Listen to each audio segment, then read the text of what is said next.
So yesterday we started UNSC reforms, right? So first coming back to homework. What about homework?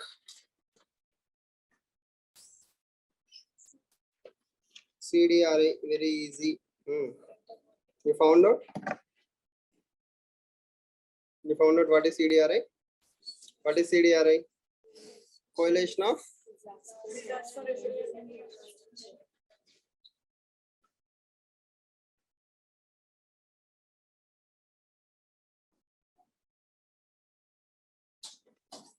disaster resilient infrastructure initiative also.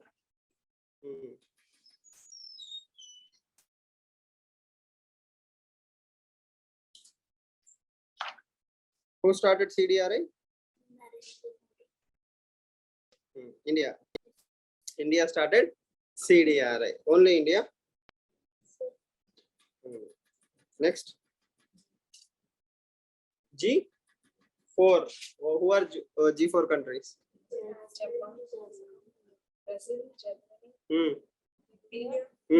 Japan. What is so special about CD?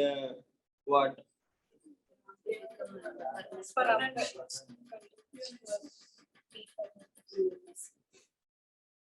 They want to become P5 members. Okay. Anyone else? Anything else? I gave 4 or 5 more things, right? Bretton Woods twins. AIIB, NDB. Okay. Washington Consensus. Amog, what is Washington Consensus? Which frames an economic framework for underdeveloped, so developing the crisis happening in developing countries to provide economic support. Correct, Anna? What did you understand by Washington Consensus? Economic policies for reform package. Economic policies for Reform. reform. Okay, what is Washington Consensus? Consensus for free trade market, all economic. Consensus for free trade market. Yes, Vaishnavi? It is an agreement between the IMF, World Bank, and USSR Treasury Department. It is a part of a package, the economic reform package for the developing countries, which has across crisis with developing countries. Who has been suffering from Suffering from? crisis. Okay, yes, you? So it's a reform package promoted for this crisis. Believe in yourself. Don't look at her.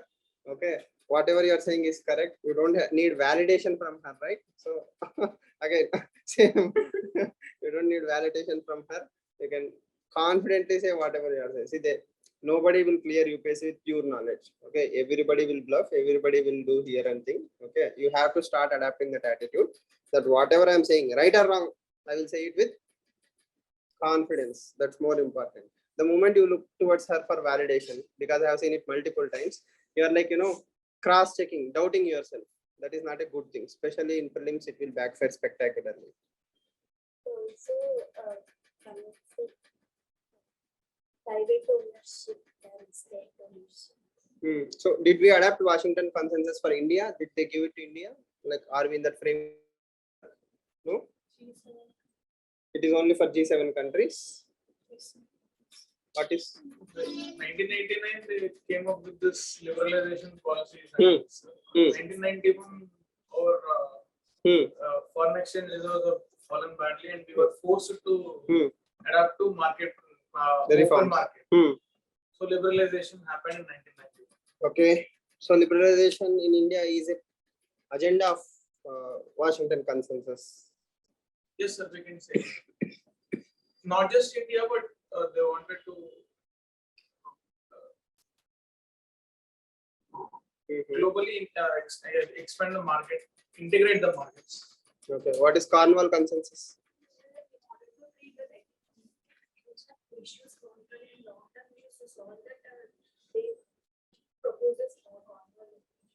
Who?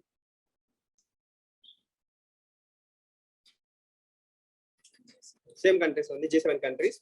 G7 countries promoted this Cornwall Consensus. Okay. What is Cornwall Consensus? For global economy. For global economy. Washington Consensus is for G7 economies. Washington economy is for developing nations which have suffered from Which suffered from economic crisis. Washington Consensus is a framework for this. Okay, when was Cornwall Consensus introduced? No. Just we found the basic. What is Cornwall Consensus? Fine, no problem. Okay.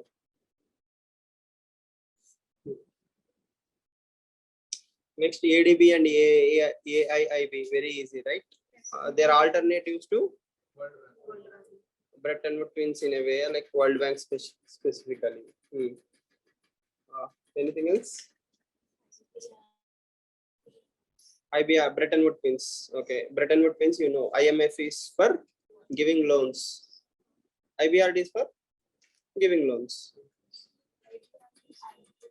Focuses on economic growth of developing nations. IMF focuses on bringing economic stability.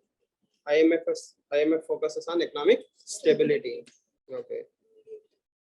Immediate relief for IMF. Any recent occurrences of IMF? Sri Sri Lankan crisis. Sri Lankan crisis is created by IMF or because of IMF? Like, is it solving the problem or the reason for the problem?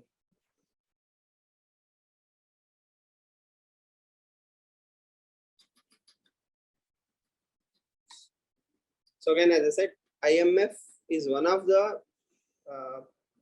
player in the Sri Lankan game who gave loan to Sri Lanka. Most of the time, IMF loans come with some attachment like good governance. You have to do reforms. You have to promote gender equality, so on and so forth. So if Sri Lanka fails to repay the loan, then IMF cannot do anything. So that is also a problem. Now, Washington Consensus, you have a bare minimum idea, right? Like it is for promoting development of or good governance in developing countries. Why don't countries reform on their own? Why do someone has to push it? If I reform myself, I will be more happy, right? Why am I not doing that? Assistance will be economically assistance, they will be more. Economic assistance will be there. Okay.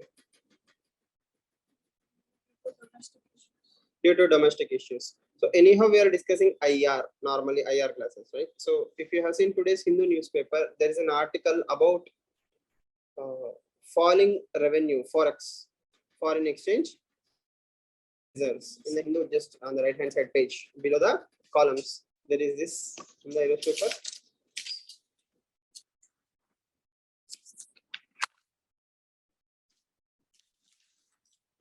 This article, I don't know if online people can also see, right? This article. What is the heading? Strengthening dollar shrinks foreign reserves across nations. Yes, strengthening dollar shrinks foreign reserves across the nation.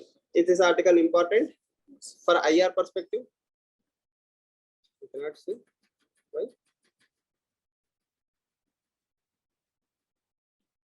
Is the video stuck? Like at least the heading part you can see, right? In the Hindu editorial page, just below the editorial page, there is an article. So this article is important. I will encourage you to take the screenshots at least of that e-paper or whatever, because the graphs that you are seeing are your justification, right? Okay. Why the graphs are your justification? Because you need to understand Indian rupee is not the only currency that is falling down. Currency of many other countries are falling down. Okay, and a very important line in this article says there is a 2008 economic crisis. When 2008 economic crisis happens, India spent around $37 billion of its foreign currency. Okay, when Fed tapering or federal bank tapering was happening, it spent around $16 billion. Right now in 2022, RBI has spent around 96 or $97 billion. Okay, it is like 2 or 3 times more than what we have spent during 2008 economic crisis. Okay, when a foreign exchange reserve of a country reduces by $100 billion in 1 or 2 months, or in a span of 6 months, $100 billion is what? 1 billion is 8,000 crores. Okay, we have spent $100 billion approximately to battle the crisis. Okay, that is why rupee is not sliding this much. So we have to link 1991 reforms. Why India did not have foreign exchange reserves. Okay, point number 1. In 2022 February, India had around $650 billion of foreign exchange reserves. $650 billion. That's a huge amount of money. Okay, when 650 billion is there, now it is coming down to 550. Still, we have one of the largest reserves in the world. Okay, still India has a lot of spare money. $550 billion extra money is there with India. So we can battle the inflation, we can battle the rupees slide and all those things. See, rupees slide means if you don't do anything, rupees will keep coming down. Demand and supply, you know basic economics, right? Demand and supply. Whenever there is demand for something, its value will increase or decrease. Whenever there is a excess demand for any one product, its demand will increase. Right now everybody wants US dollar, so dollars demand will increase, rupees value will slide. So what RBI is trying to do is pump more and more dollars into the market so that rupee will be stable. Don't get confused, very simple thing. But India is not the only country. If you take China, Japan, their value also has come down drastically. Even if you take Euro's value, it has come down drastically. So when you read this article, you can take down some homework, like, general idea sake. What is foreign exchange reserve? Okay, what all constitutes foreign exchange reserves? Okay, not only dollars, right? Foreign exchange is much more. What basket is called as foreign exchange reserve? Okay, next, how will a nation increase its foreign exchange reserves? Okay, what are the reasons where foreign exchange reserves will increase? What are the scenarios where foreign exchange reserves will fall down? Okay, next, oil prices and foreign exchange reserves. Is there any linkage between oil prices, global oil prices, and foreign exchange reserves? Will higher oil prices lead to lower foreign exchange reserves, or will lower oil prices leads to higher foreign reserves? You have to make that connection. Next, is there any impact of gold on foreign exchange reserves? Gold and gold prices, right? Next, what else is there?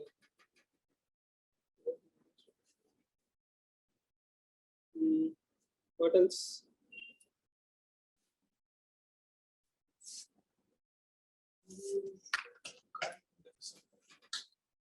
Does, sorry?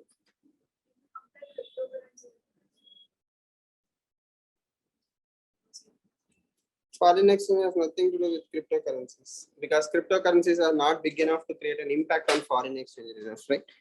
So though cryptocurrency is a $3 trillion economy on its own, when it comes to India or influencing India's value, I don't think cryptocurrency has that kind of impact.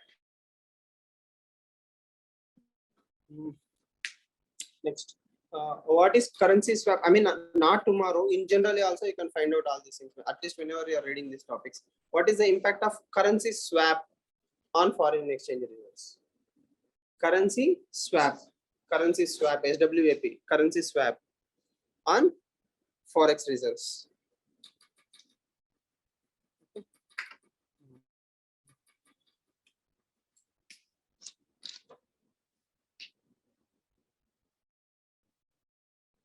And lastly, what is valuation loss?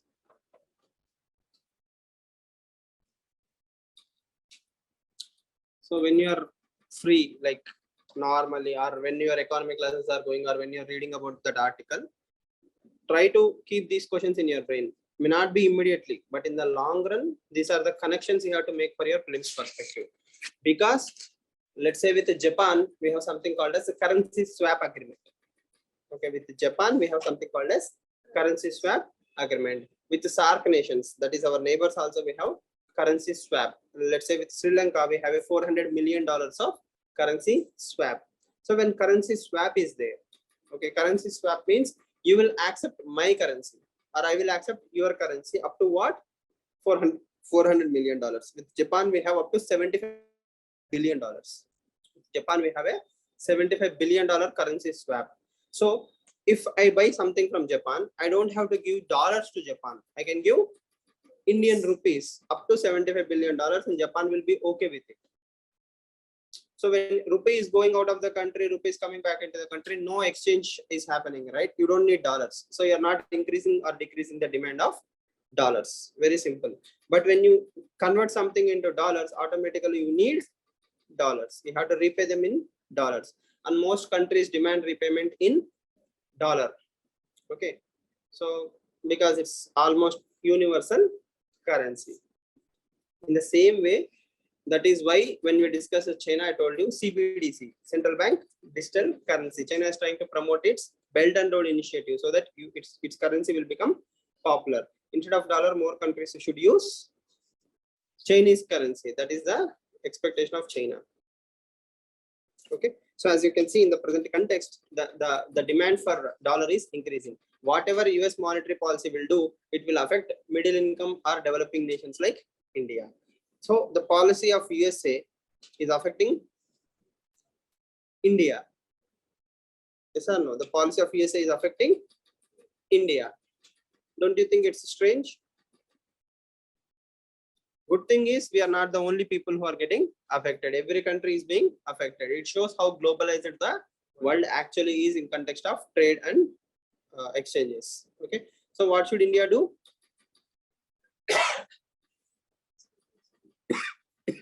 When the things are normal, make as much money as possible, export goods, okay, import less, export more, save money, increase your foreign exchange reserves. The stronger your foreign exchange reserves, the better for India.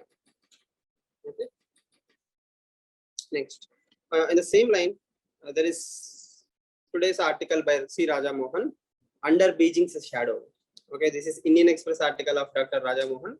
So, as the heading says, the current churn in Asia provides Delhi and Washington historic opportunity to build new convergences. You are familiar with the term, I hope. Convergence and divergence. So what is he saying?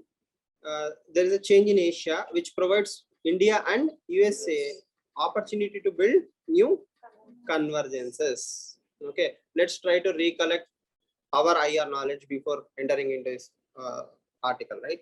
I hope the screen is changing. There is this line. So,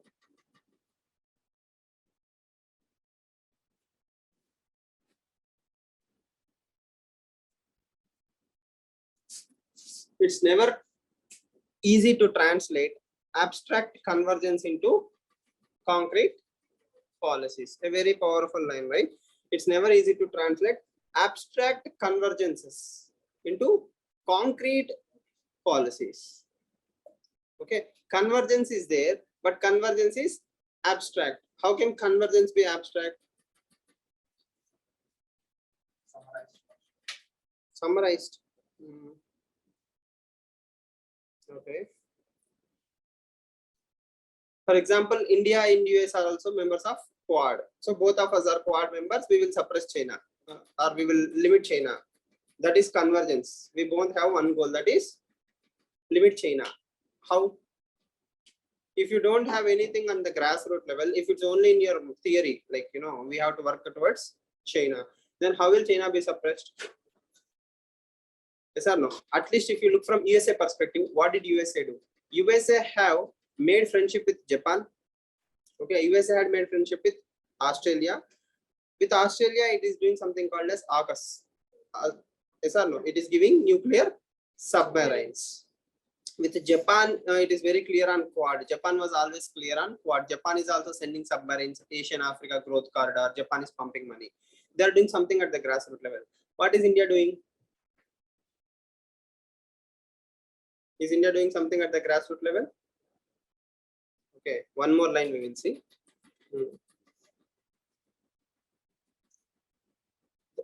This paragraph, the first 3 lines. Today, India and American policies are converging. Okay, for both Delhi and Washington, Beijing presents the main national challenge. Beijing presents the main national challenge. Okay. So next, continuation of the same. On the economic and technological front, both India and US are trying to reduce their exposure to China. Economic and technological front. Okay, so that means, let's say, economic front, alternative supply chains. We are trying to create businesses elsewhere. In the Atmanirbhar Bharat, product linked incentive schemes, bringing to India, SCRI, CDRI, whatever supply chains we have learned. In technological front, let's say, today in Hindu also there is an article. India is trying to go for Siemens and some other company for 5G. Okay, so we are not saying we are not interested in Huawei company. Somewhere I read it. Okay. Okay. So simply there is a company called as Huawei. What we call as Huawei company, right? Okay. It's a company. Huawei is a Chinese company. We don't want Huawei routers for Indian 5G. We are going for Siemens or Nokia, some other companies 5G. So we don't want to depend on China. Not only that, we want to build our own semiconductors. So we have to reduce our dependency on China. This is all something we have learned. Now the last point is interesting. On the geopolitical front, a US plan to look beyond formal alliances suits Delhi. On geopolitical front, an US plan to look beyond formal alliances suits Delhi, which is wedded to an independent foreign policy. India is wedded to independent foreign policy. That means India is always for strategic autonomy. India will never join alliances.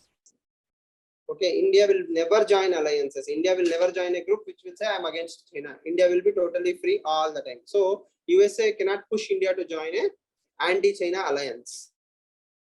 But at the same time, what is the advantage of India? US is also willing to enter into beyond formal alliances. That means informal alliances are like, let's say, AUKUS, IPEF, and all these things will be created. You can use them. Indirectly, you are suppressing China, but directly you are not joining any alliance. Yesterday you wrote, right? The point is, India's problem is we have to balance Russia and China and also USA and Japan. So that balancing act is difficult. So this is a summary of this article. The most important thing is, when US is willing to change its foreign policy, India needs a lot of help. Collectively, we can create new kind of convergences. Okay, why this? Why now?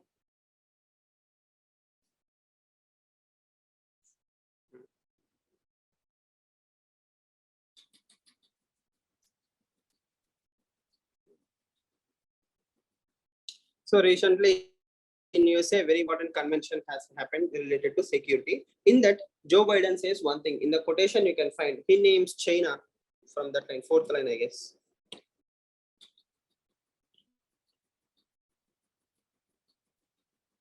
He names China, on the other hand, the only country which is independent to reshape international order. Okay, how will it reshape? Economic, diplomatic, military, and technological power.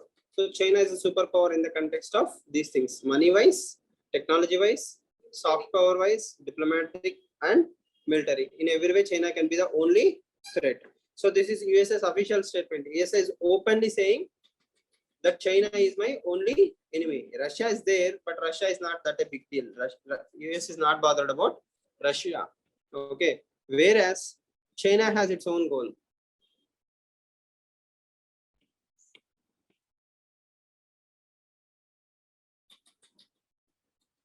China promises that it will reshape the geopolitics of Asia and Indo-Pacific.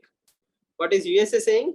USA is saying China is the only threat. So American National Security Strategy has been announced, NSS. Okay, in that USA is officially saying China is a threat, whereas China is saying in the same time, more or less, I will be the number one in the world. I will change the world to my suiting. Okay. So the two big players of the world have announced that we will fight for one region. That one region is Indo-Pacific region. So as I told you multiple times, Indo-Pacific is the most important global theater of the world right now. Okay. In between all these things, who is sitting? A friendly country, India. Okay. So what is the advantage of India? Participation in both the It has connection with both the nations. Yes. Okay. Converging. Are they actually converging? Is India and USA very close? Yes. If you say so. I hope you understood what he's trying to tell you, right? No? The thing is, when someone like Raja Mohan says that India has to work, that there is still a lot of pending work. In theory, we are very good friends. In practice, we have a lot of work to do. Okay. So having said all these things, what did we start yesterday? UNSC reforms. Okay. So what did you understand by UNSC reforms? That India needs.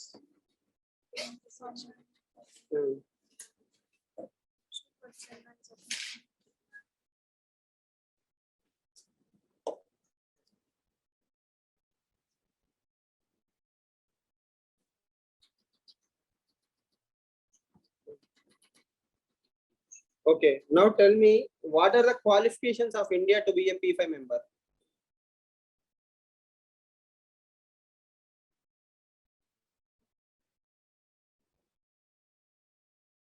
You are all patriotic Indians, not jingoistic Indians, right? So, what do you think makes India a suitable candidate for being a superpower, or sorry, P5 member? Okay. Nuclear weapons is a prerequisite.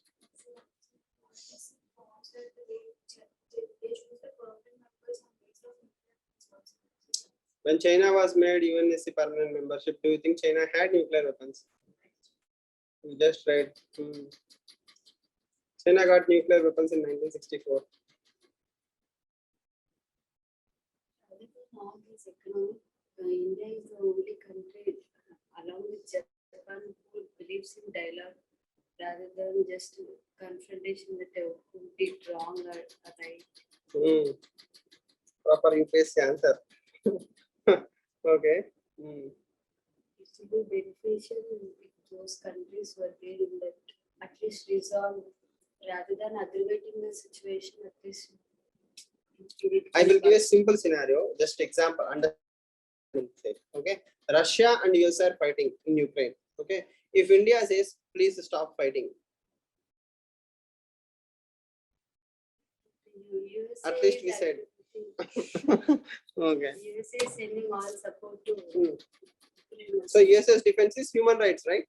If I don't support Ukraine, Ukraine will be wiped off or occupied by Russia. So if you say don't supply weapons to USA, USA will understand it as illegal occupation of Ukraine is encouraged by you.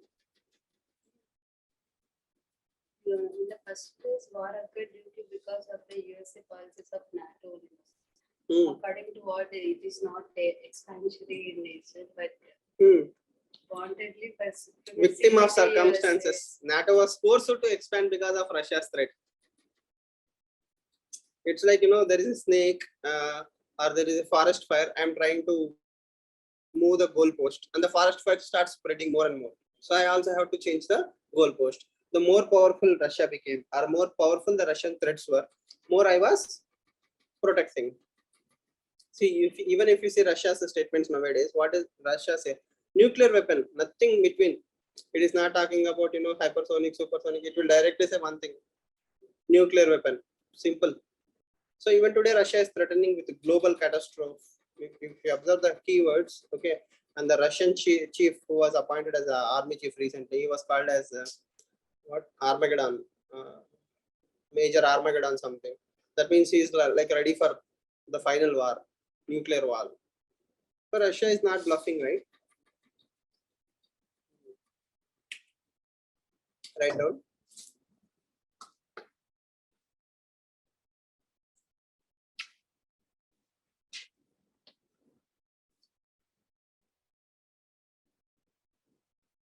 According to UN rules,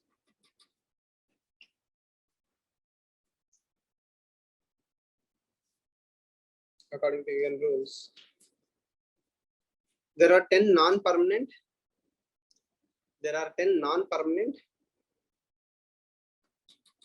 and 5 permanent members in UN.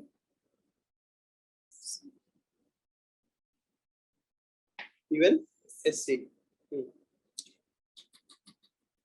The primary purpose of UNSC is UNSC is what? Global security. United Nations Security Council is global security. Okay. In a way, it is an apex body also, like United Nations Security Council. So anywhere in the world, if there is a conflict, the most important responsibility falls on UNSC members. Okay. For example sake, in Rwanda, I think in 1994, there is an ethnic clash between Hutus and Tutsis. Okay. They are two races. Okay. They are like technically one race, but they are like Hutus and Tutsis. In a 10-day span, around 8 to 10 lakh people have been killed by the ethnic clashes. Okay, one side had the government support, the other side did not have the government support. So in a 10-day span, so much killing has happened. Okay, the problem is, I think US president back then was Bill Clinton. Okay, Bill Clinton responded to send troops or even troops or army by 10 days. Okay, if he had called the leader of that particular country and warned him, like, don't do any communal thing or ethnic cleansing, I will take severe action. The 10-day response of one big nation led to death of lakhs of people. That is the power you hold as a major country, as a superpower. So if USA responded earlier, the Rwanda genocide would have been avoided. Again, we don't blame USA. USA has nothing to do with it. It's the problem of the locals, I mean the Rwandan people. But the thing is, you have a power. So if UNSC takes the issues very seriously, let's say Japan, sorry, not Japan, Russia, China, USA, Britain, these countries are actually interested in solving the, let's say, Yemen crisis, okay, or Syrian crisis, they can come down and stop it. They have that kind of clout. If 5 countries, if five powerful nations in the world come together, they can stop. But a day that they delay will lead to loss of lakhs of lives.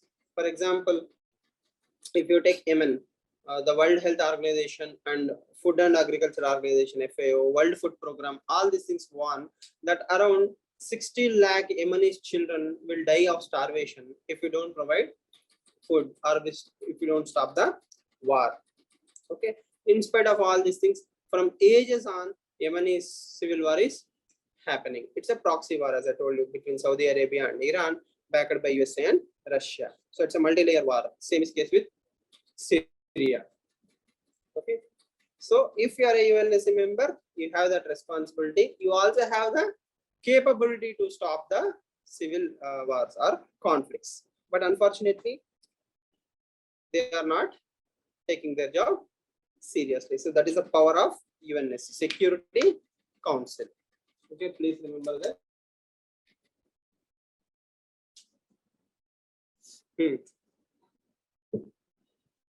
Okay. Next, India's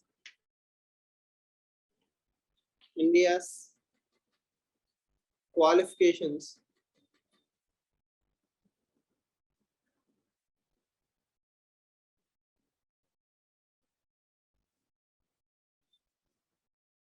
but there is a side heading, right? India's qualifications. Okay, first point. India is a member of multiple blocks and represents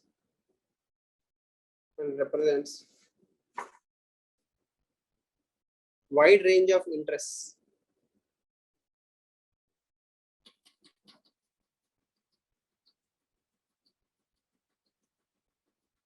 of developing nations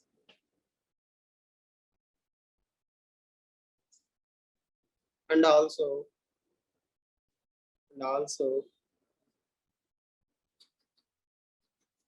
global problems. So what do India do?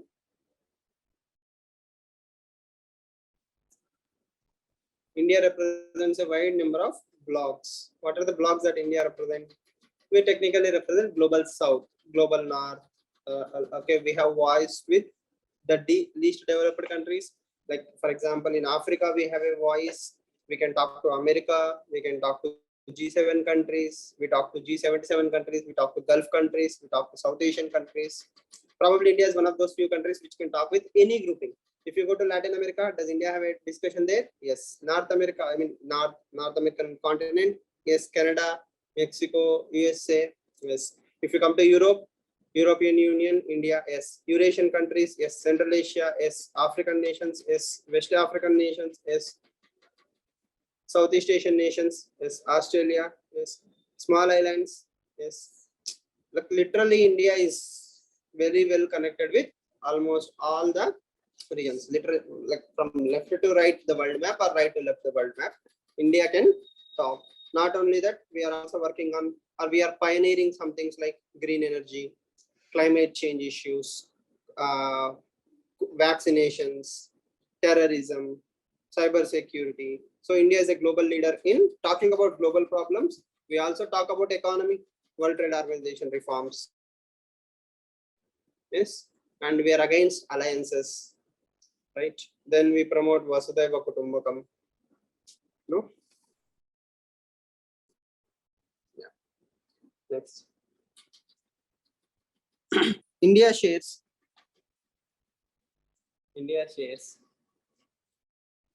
deep ties. India shares deep ties with G7 countries.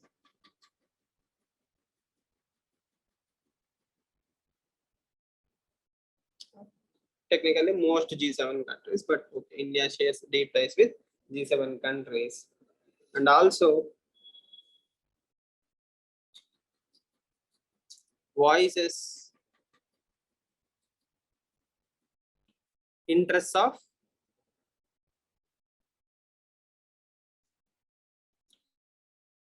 developing and least developing nations. More or less the same point.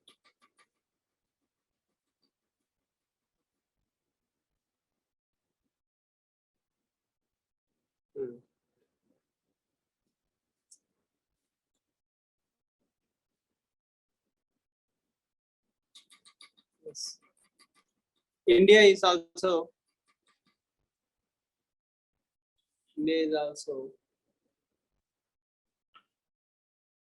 working for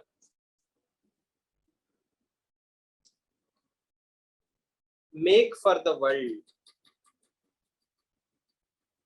Make for the world. Okay. So all of you know Make in India, but Make in India is for make for the world. Okay. So whatever India tries to create, it wants to create in the global standard so that it will share it with the rest of the world. So all the technological innovations or advances of India do not stop with India. It is also for rest of the world. Best example is your UPI platform. Yes or no? Are we keeping UPI for ourselves? No, we are giving it like prasad in a temple. Whoever wants can come and take it. No, that's a good thing or a bad thing? It's a good thing. Because more and more countries will be worried about the technology or the security and all those things, right? So they will try to make UPI even better. So again, it will again help India. So if more people start using, more cyber security experts will scrutinize the UPI platform. They will suggest better ways to make it stronger. More stronger means better UPI for India. It's a win-win scenario. We are giving best possible UPI platform to the world, and UPI is also helping India to stay digitally safe and secure. Okay. Next, we promote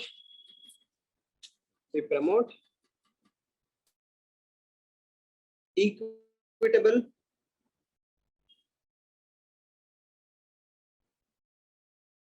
world order. We promote equitable world order and uphold democratic principles.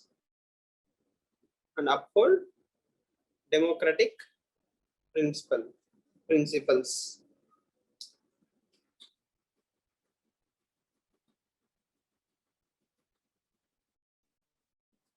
India contributes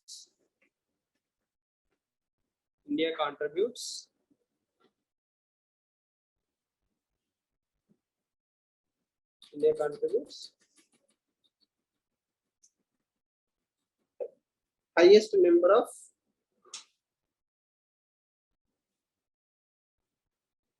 number of whom? UN peacekeeping forces. India supports highest number of UN peacekeeping forces. Yes. India is also peacekeeping forces. UN peacekeeping forces. Next, India is also one of the largest economies in the world. The largest economies in the world.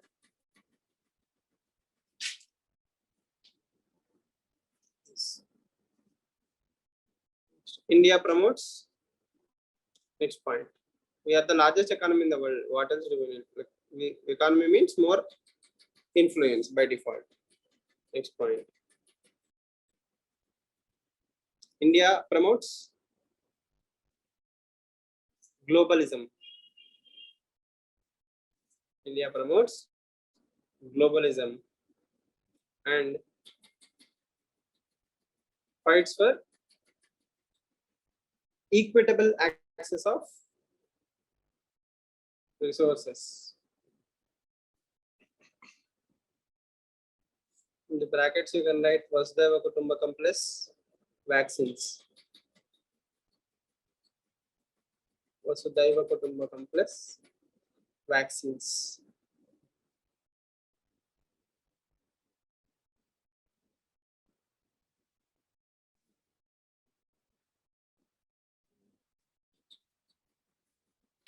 And other silly reasons like we are the second largest population in the world, or we will be soon the largest population in the world. We need to have representation. Yes. What else?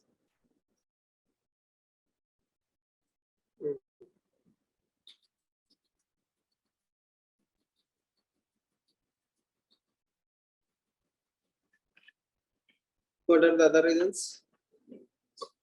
Defense.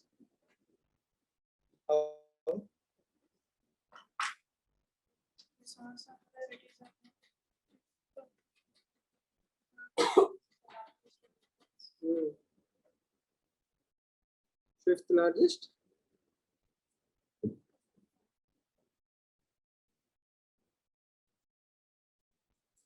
See, summary is same no matter what you write. Again and again, the same things will come back. That India is a good country. India will not do what China is doing. India will not do what USA is doing. When we become powerful, we will help all the nations. We will share our resources. We will promote globalism. We will be good. So give us the membership. And we are also working a lot for the world peace by sending troops. We are promoting peace. You can think of Bangladesh.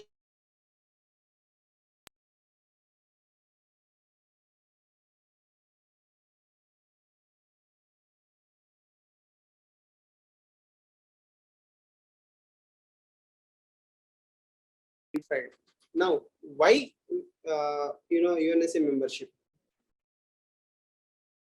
Why do we need UNSA memberships?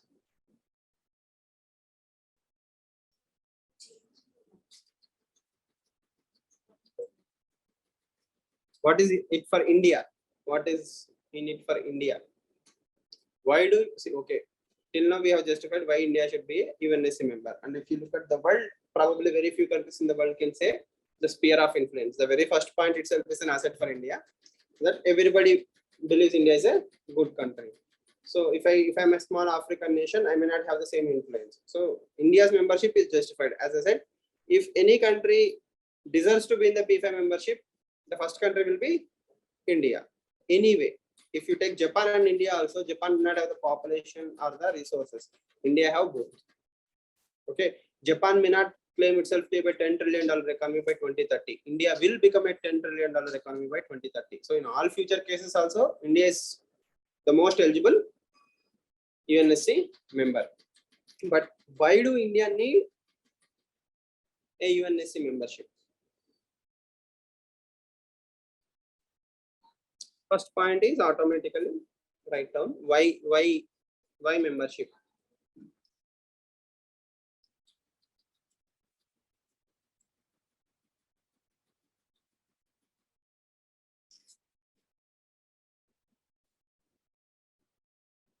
First point is veto power to safeguard its interests.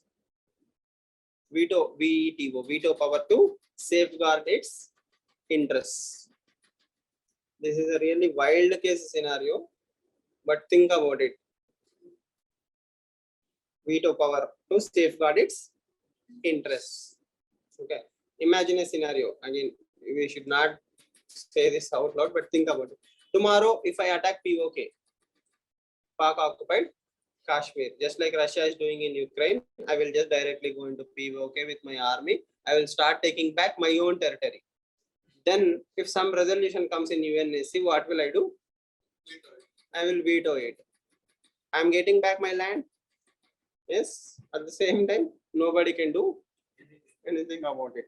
Okay, if Russia can do that, why can't India? Again, this is just a wild case scenario. We won't do all such things because it takes a lot of human lives and all those things. Or somewhere else, India might use its veto power. Let's say if USA is blindly threatening Russia or China, okay, then we might showcase our neutrality by abstaining.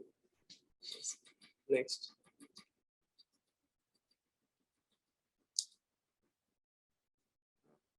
UNGA.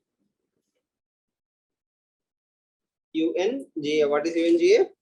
General Assembly. UNGA Assembly.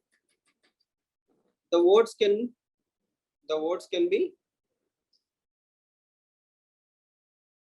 in favor of India's resolutions. The votes can be in favor of India's resolutions. Okay. Again, this is also one more hypothetical scenario. Imagine Pakistan has brought in a resolution, India has brought in a resolution. Okay, I have veto power. So if tomorrow, if all African nations vote in favor of me, I have a good relation with African nations. Okay, why? Let's imagine some African nation is going to have a civil war or something. Then UNSC will bring a resolution against that African country. India will say no, because that African nation helped India.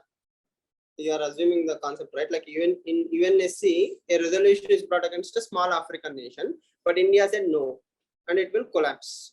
Okay, India helped that African nation by not bringing in sanctions. Okay, so in every country will start thinking, okay, if you in future India will help us, so it's better to vote for India. Why Pakistan do not have veto power? Just as an example case. Okay, so already people will vote for India, but with veto power, we will get more votes in even general assemblies. That is one thing. And recognition. There are no permanent friends and enemies. Yes. Again, as I said, it's an assumption, right? All these are hypothetical scenarios that India might use this kind of resolutions in favor of that particular nation. Hope. See, we might backstab that nation, we might bury it, we might help it, we don't know what we will do that. But the power, the assumption is India have some new power. It's better to be friends with India than some small nation which do not have any power. Automatically, our neighborhood will also start seeing in a different perspective. The next one, last one is rightful or recognition. Rightful recognition of India's changing stature.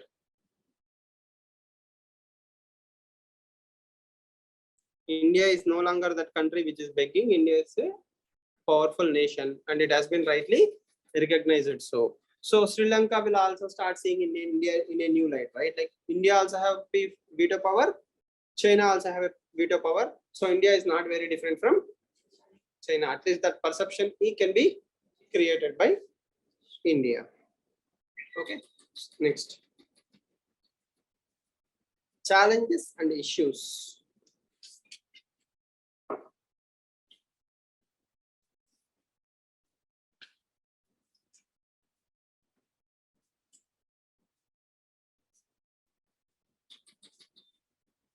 Point number 1. The very first reason we are not changing is Chinese opposition to India's membership. Chinese opposition.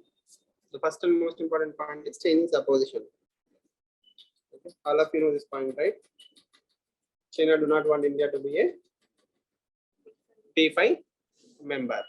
If India becomes P5 member, Japan should also become P5 member. Then China will not be happy. Next, point number 2. Lack of political will. Lack of political will. Lack of political will means the UNSC members themselves are not interested in making the reforms. If I have a power, why will I want to share that power with others? Okay, so lack of political will by P5 members. Okay. See, every country have its own friends and enemies. If Russia is willing to give P5 membership to India, China is not okay. If China wants to give P5 members to some other country, India will not be okay. Like we have to build a consensus, and as you know, consensus building will take huge amount of time in. Yes, and right now the global order is simply decided by USA or China. Why make other countries powerful? Yes. Next, coffee club members. Coffee club members. An informal group. Informal group which opposes regional powers, becoming P5 members or permanent members. Example, Italy, Pakistan. Which country will cry first if India becomes P5 member or permanent member? Pakistan. Same is case with France. Every country will, if Brazil is made powerful, other countries will cry in Latin America. Okay, So if Japan is made P5 member, China will cry again, or Australia might feel bad. In Africa, we don't even have a consensus. It's a huge problematic scenario, right? Next.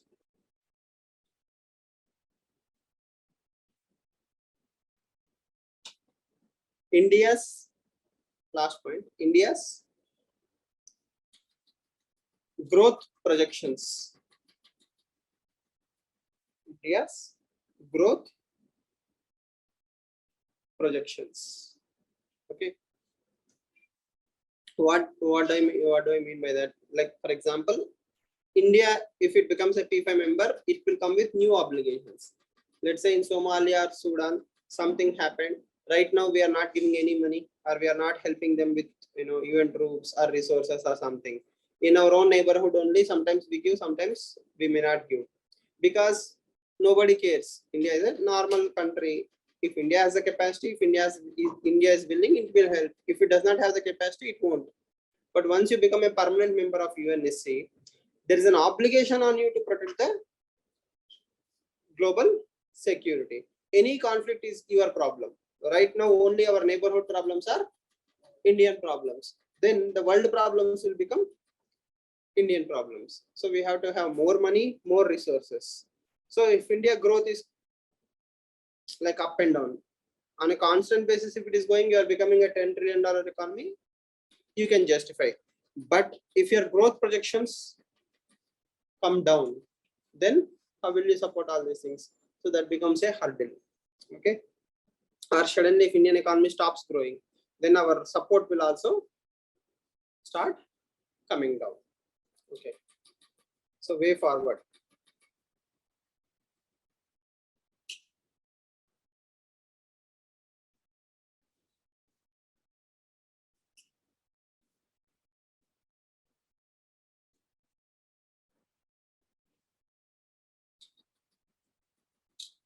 What is way forward?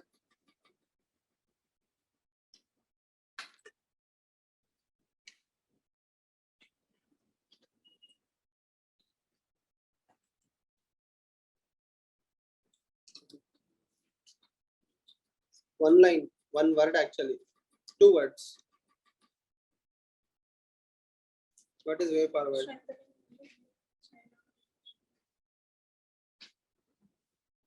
Building consensus. Way forward is building consensus.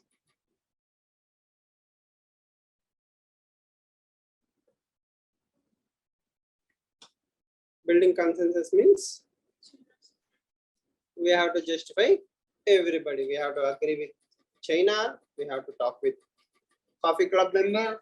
We have to talk with all the potential G4 countries. Everybody has to come together and start forcing on UNSC reforms. So there is no point in wasting too much time on UNSC reforms alone. Why? As I said multiple times, it is something of a failure. Okay. So at least the Coffee Club members are not happy to change the what support, more or less, right? Okay. And remember one more point, that most of these countries, the permanent members, have created the global problems. They led to the failure of the global security. All the wars that I have told you in the recent times happened only because of the P5 members. Okay.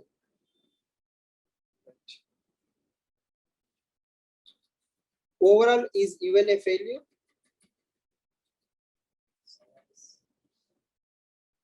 Overall, in general, is UN a failure?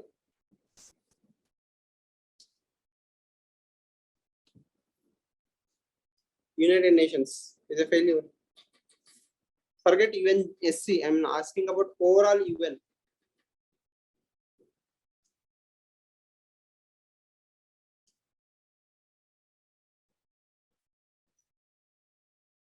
Haven't read NCRTs? When are you planning to read NCRTs?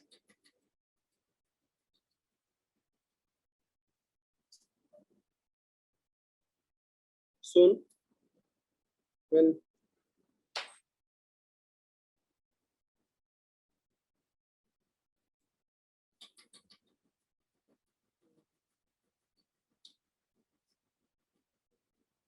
UN is a failure.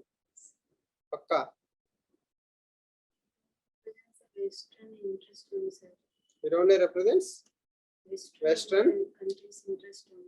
Okay. There is problems. Hmm. They will bring resolutions and all. If the other countries are suffering means, Hmm. if they didn't go strict to those countries means, no action. So you are saying that UN is a failure because other countries have not been beneficiaries of.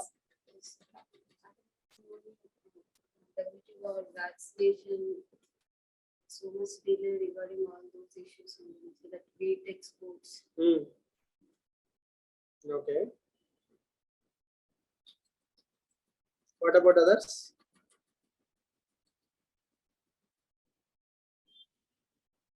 No opinion? Haven't read?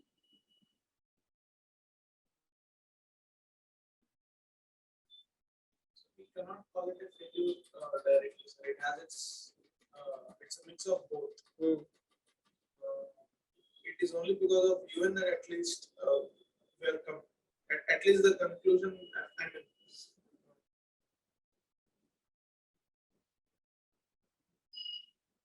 mean, let's say there are in African countries, at least we know that the depth of poverty or the incidence of poverty that exists is because of at least because of the research or the presence that UN has.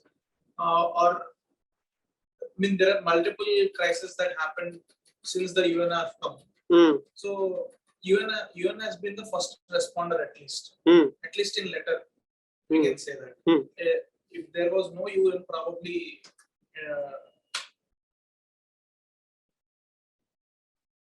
we would not have helped the countries which were in need.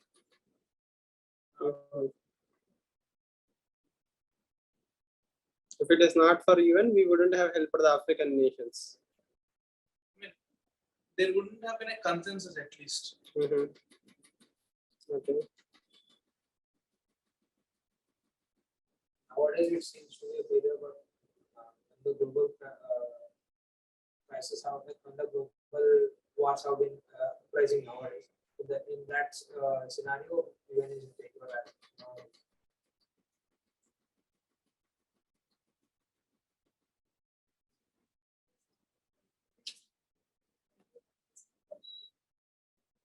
It is not properly running. Okay. So what I thought is the same. Nowadays, in recent issues like Ukraine, Russia is not taking stands. But UN has been bringing in resolutions every other day, right? Like against Russia. It is being vetoed. So is it problem of UN is UN? Aren't we bringing resolutions against Russia?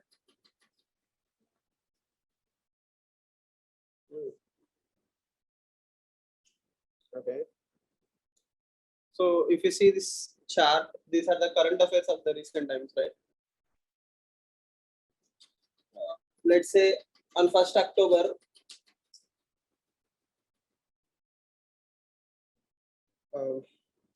Putin has annexed 4 parts of Russia. Ukraine. So Putin took away a part of Russia and called it Russian territory. It's like India calling Tibet, a part of India, right? Russia is taking part of Ukraine and calling it as Russian land. Are you aware of this? Yes. What are the 4 regions? Has 4 years.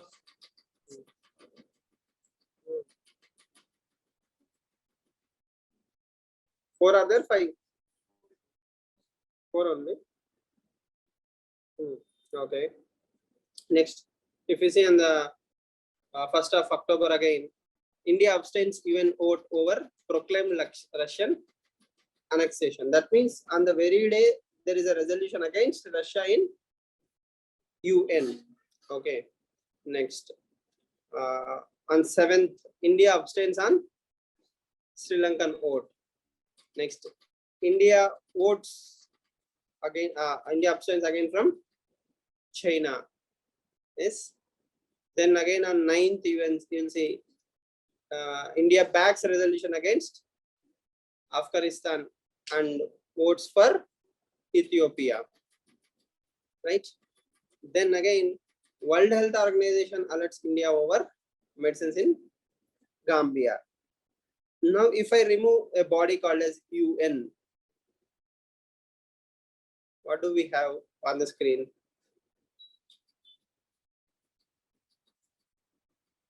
World Health Organization is a part of UN. UNHRC is a part of UN.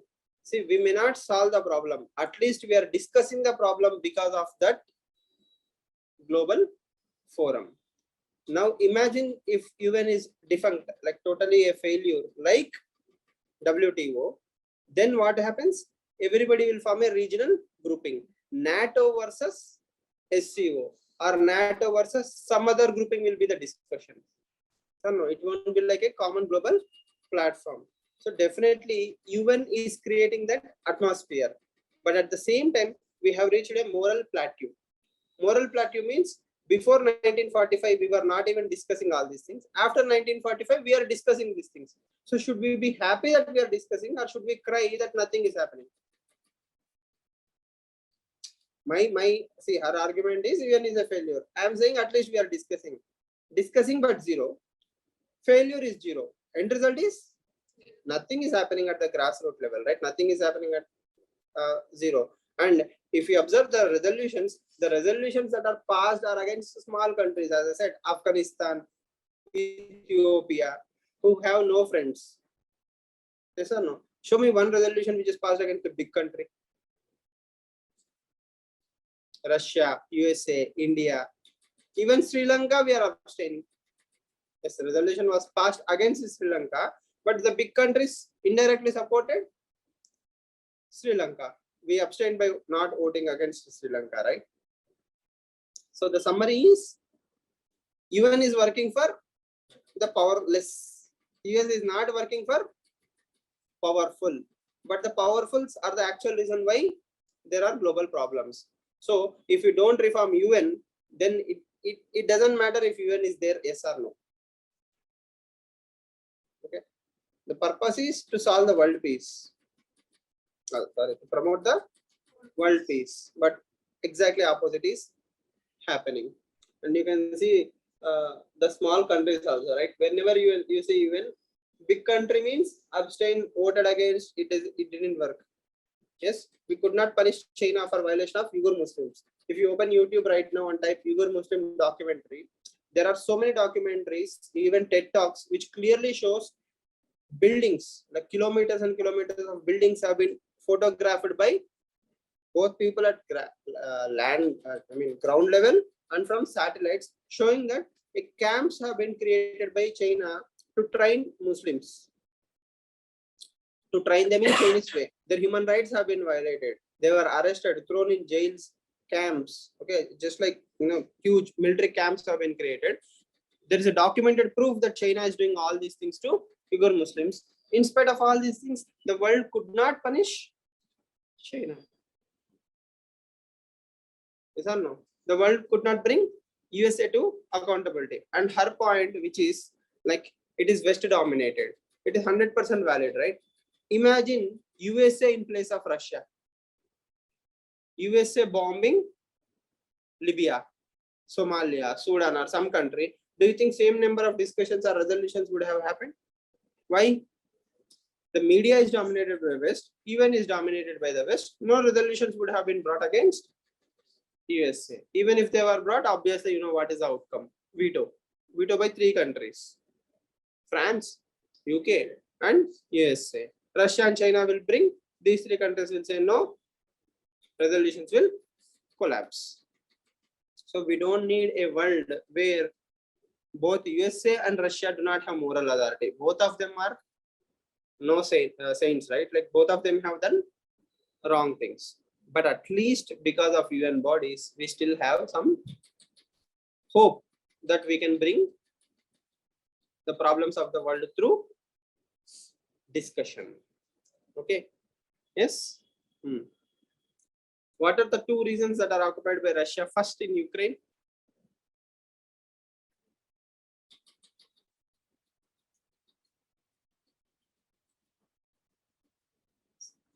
the expansion of No, no, no. Not the expansion of NATO. What are the two countries?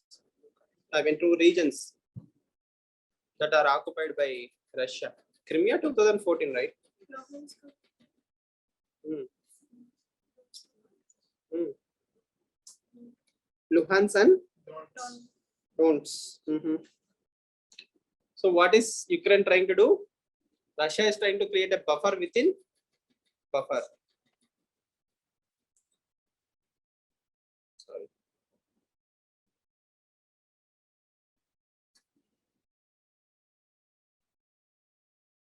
As you can see, if NATO is coming from this side, China is creating a buffer within a buffer. Ukraine is supposed to be a buffer nation between NATO and Russia. Now the pink colored region is a buffer of Russia from Ukraine. So tomorrow, if Ukraine becomes a NATO member also, indirectly there is a buffer between Russia and NATO. Right now there are two buffers. NATO is on the left hand side. So NATO, Ukraine, these occupied territories, then Russia. So two buffers between NATO and Russia. So if tomorrow by chance, I mean it won't happen, even if Ukraine becomes a member of NATO, then automatically what is being created? One more buffer. But this is like forcefully taking a buffer, right? Russia has violated all international laws. Okay. So that is where you have to remember. See, two things. One is theory, one is practice. Whatever you have written in the notes is purely simple answer. Like the UN is working, UN is fine. But this is complicated reality of the world. Okay. So if you are a Russian, don't you think you are happy that you have a buffer zone? Yes. But if you are a neutral observer, don't you think some other country's territory is being occupied forcefully by Russia? Then how will you solve the problem? Yes. And last question of the day in that particular topic. How many of you have heard the term Sea of Azov? Raise your hand. Sea of Azov, AZOV. How many of you seen Sea of Azov? Sea of Azov was there? No idea. We'll see again.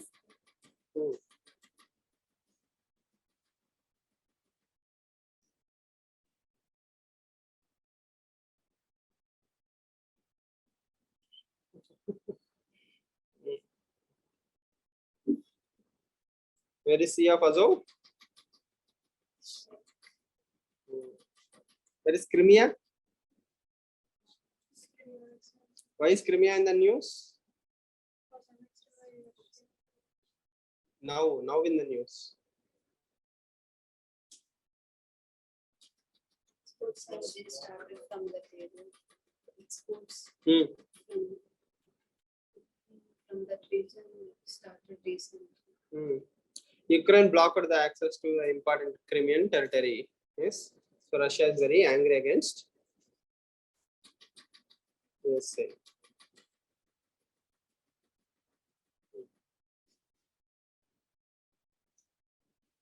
Okay. Next, slide on. abstaining from voting. Is it also an issue why India is not preferred for? Abstaining of voting. It always prefers to abstain from voting. No, we vote, right? If it is a small country, we will vote. That can also be right from small countries also, like India is not showing its move.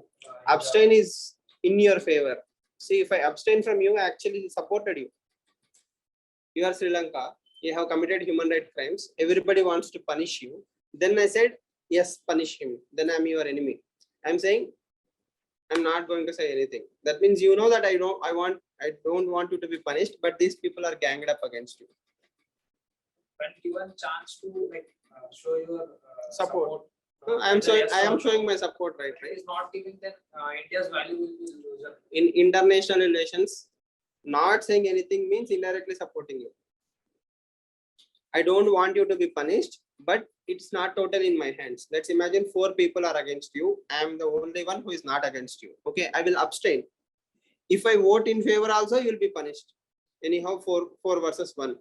If I say, if I don't vote, at least I'm indirectly telling you, I'm supporting you, but these people are against you, right? So that is how diplomacy works. Abstain means, in a way, most of the times it's a support. It's an back channel diplomacy between you and me. That means in the phone call, I told you, okay, I will not vote against you, but I cannot stop it. You also know the rules. You will say, yes, I can understand. Should that be punished? No. Abstain is my choice, right?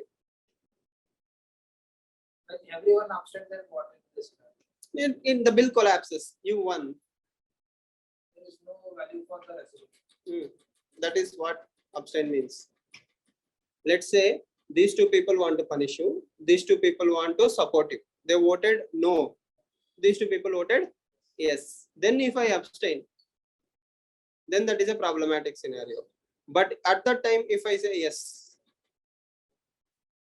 or let's say they both want to support you, all three of us abstain from you. Indirectly, we said no. So it varies in different formulas, right?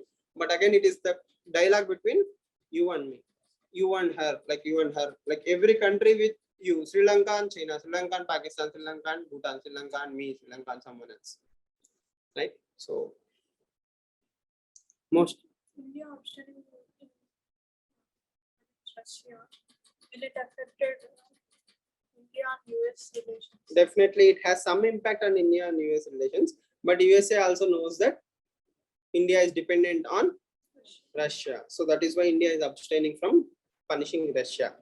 So even if India votes against Russia, what will Russia do? It will bring veto in the end. Unless it's a general assembly, Russia will say veto. So it's like, dikhava, it's like formality. I will bring a resolution, you will say no, it collapsed. Tomorrow you will bring one more resolution, I will say no, collapse. At least people will feel something is happening in UN. They are getting salaries, right? They should work something. Next. India, USA. Major countries. India and USA. What is the full form of USA? United States of America. How many of you know how many states are there in USA? Raise your hand. All of USA, states. How many states are there in USA? Raise your hand. Ignorance is bliss. Okay, I will frame it as a CSAT question. 30, 40, 50, 60.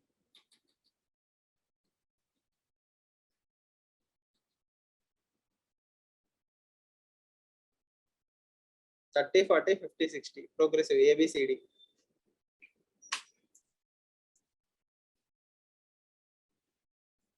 If I show you US flag, you will recognize, no?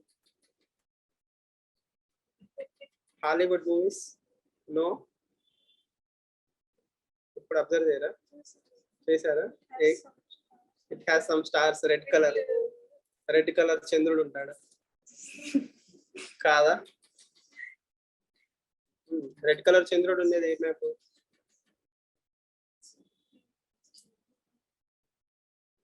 సరే, yes. US have 50 states, the same number of stars on US flag also. So 50 states. Lakshmikanth చదివారా? ఇంతవరకు చదవలేదు కదా? చదువుతారులేండి, దాంట్లో ఉండదు అది. Okay, so don't worry. Write down.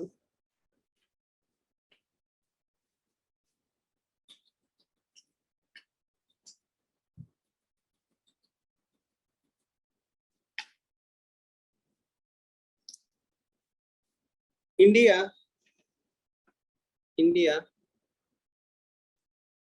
and USA share democratic values.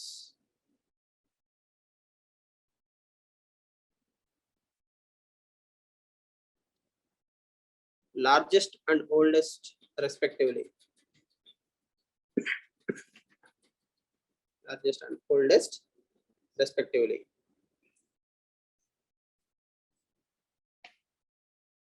When did USA get free?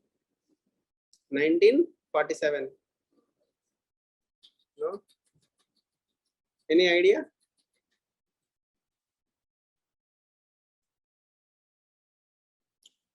$50 years ago, 70 years ago, 100 years ago.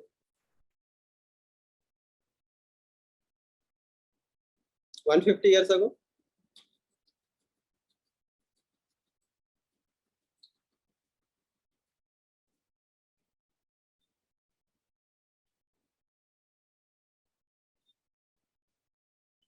Never heard. When did USA become free? India is the largest democracy in the world. USA is the oldest democracy in the world. So it's around 1776. So USA's independence was won through armored struggle. Washington. Okay, so George Washington. No world history also. Okay, please read NCERTs as soon as possible. You are living under the stone,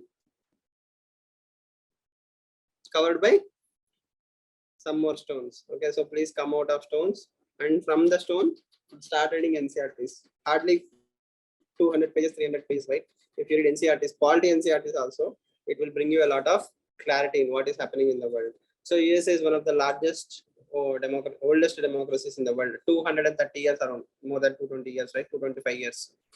225 plus years of democracy. So in comparison, India is only 75 years old. So India is very young democracy wise. Okay, next. Recently, Prime Minister Modi also called India as mother of democracy. Okay, so Prime Minister Modi recently called India as mother of democracy. So that technically makes India the oldest democracy and the largest democracy also. So while Aristotle and all these people were worrying about philosophy and all these things, India had democracies. Okay, there is also inscriptions like Uttaramur inscription in Tamil Nadu. If you go to Sanghas, Buddha Sanghas, Mahabharata promotes democracy. India also had a concept called as elected kings.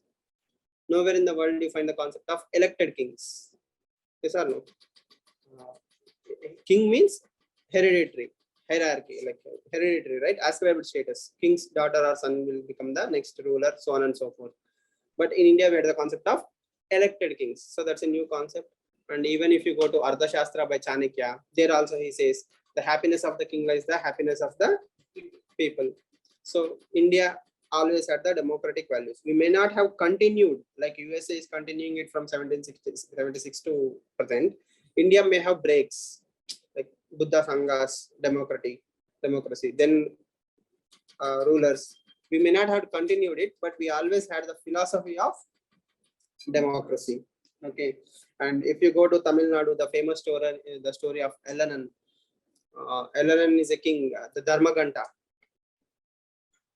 Have you seen a cow ringing the bell? Okay, awkward movie. Arjun. A complaint box will be there, grievance redressal mechanism. You have to drop the envelope in the box and problem will be solved. So the story of Elanan is like one day he hung a bell, a large bell in front of his fortress. And if anybody have a problem, they can ring the bell, Dharmaganta, the bell of Dharma. Okay, and the king will come and deliver the justice. So the king's son was riding a chariot and a calf came under the chariot and it died. So then the cow rings the bell asking for justice, and then the king says, kill the son of the king, like his own son should be killed, because that is dharma, right? Like if you done something wrong, it doesn't matter who you are. So India always had this concepts of governance and democracy from age older times. Unfortunately, we lost touch. So that is the democratic values. We share deeper democratic values. Next.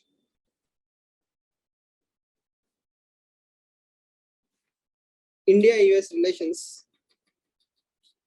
India-US relations are in a very matured and stable phase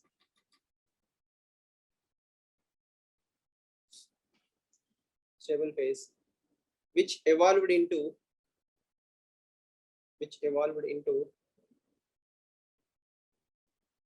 global strategic partnership.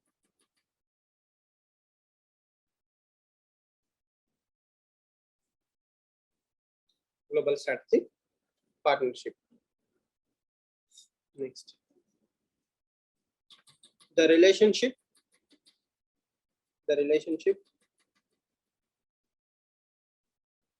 is further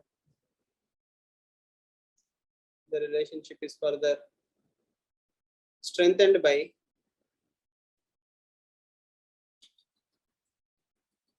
diaspora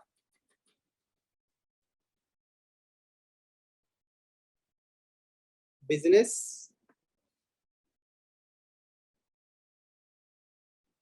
and leadership centric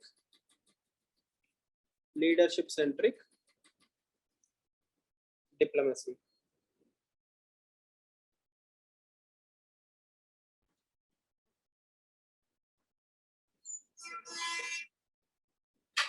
Leadership centric diplomacy.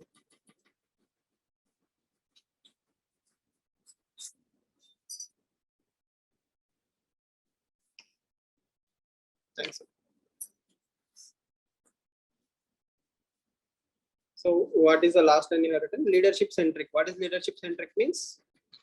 If Obama and Modi or Obama and Manmohan Singh or somebody, Donald Trump and Modi have good relationships, automatically that translated into better relations for nations also.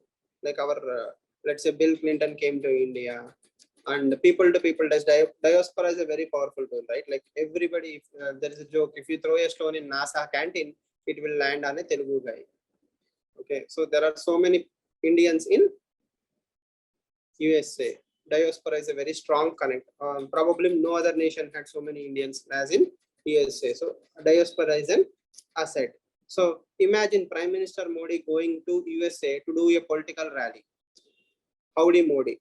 He asked people of USA to vote in favor of Donald Trump, and certain right-wing sections of the country do puja whenever Donald Trump is contesting for elections. Okay, so that shows people have a good idea on US politics, what is happening in USA politics. Okay.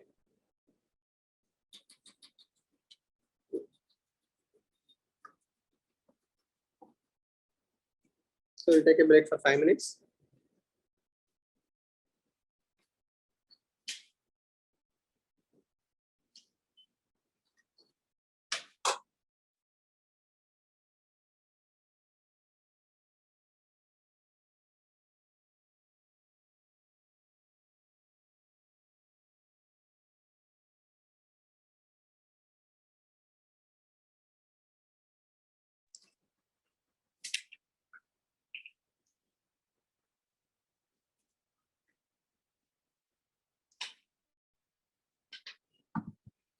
What was the last point?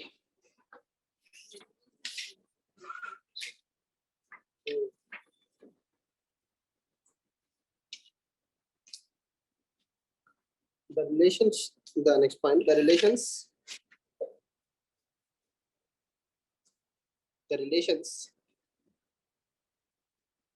have widened. The relations have widened in broad themes. And multi-sectoral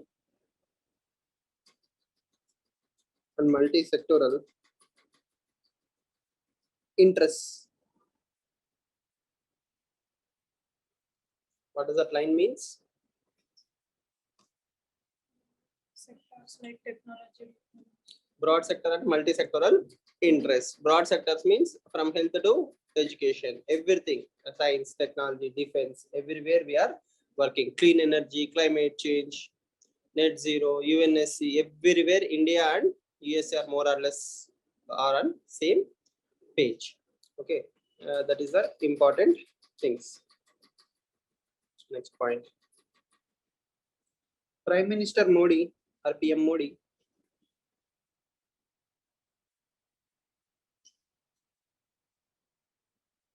mentioned that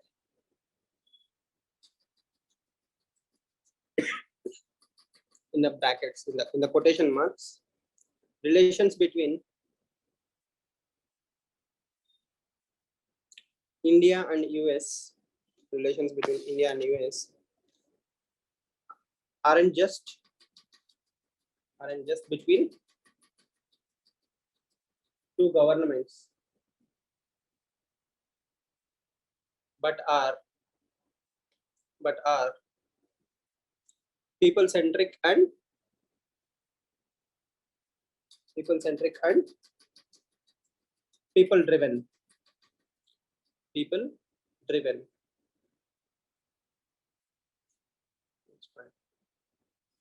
He also suggests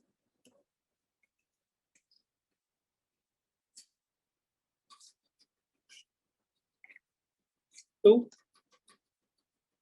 in the quotations, overcome the hesitations of history. Hyphen, I mean quotations end. As there is great many areas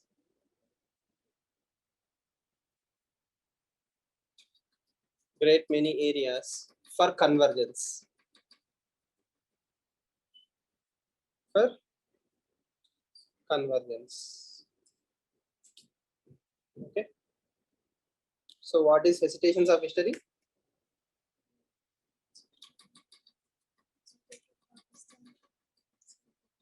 There are multiple stages of India-USA relations. There was a time where India and USA were threatening each other. Then we started working with each other. Then USA have apprehensions about India. So all these things are there, right? Like they used to be afraid of India. They are worried about India. They think that China and Pakistan, Pakistan and Pakistan are one. So they have a lot of stereotypes about India. So we have to overcome all these hesitations of history. Not only a lesson to USA, but most importantly, a lesson to India. Indian mindset is limited in dogmatic thought process. Do you remember dogmas of Delhi? Starting. Yes. What is dogmas of Delhi? Thinking that assumptions are Our assumptions are limitations, are our own stereotypes. So even we have to give up our hesitations. If we move towards USA or if we make an agreement towards China, USA, we should not be worried about China. We have to overcome the hesitations of history. So unless these things happen, we will never progress. Okay. Starting from Kashmir issue, see 1947, 1950 time, when India took resolutions to the UN, USA played in favor of Pakistan.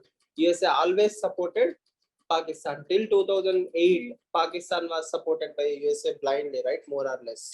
I mean, it knew, but it still supported. So Pakistan was the best friend of USA back then. Recently also we have seen F-16s were given to Pakistan because of its own inability to overcome the hesitations of history. Right? Even today in the calculus of USA, it believes that Pakistan will go closer to China if we don't help it.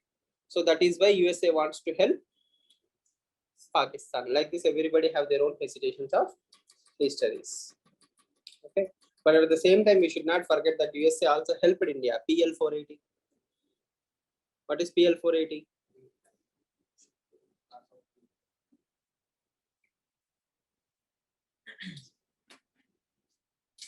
What is PL 480?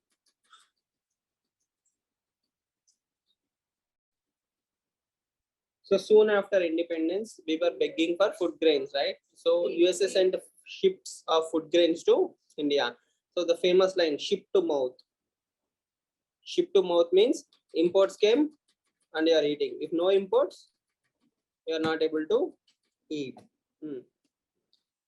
Again, unsolicited advice, but simply remember this. There is a concept called as 2 cents. Number 2, CNTS. What is 2 cents? 2 cents means an advice which is given even when it is not asked.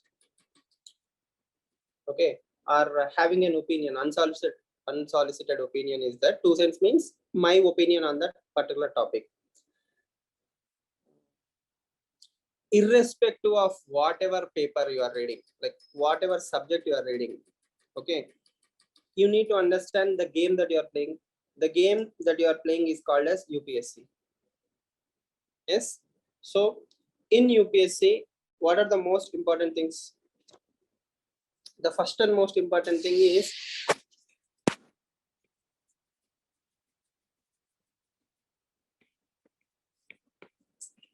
this is everything, personal interest. Okay, if you are not interested, you will never clear UPSC.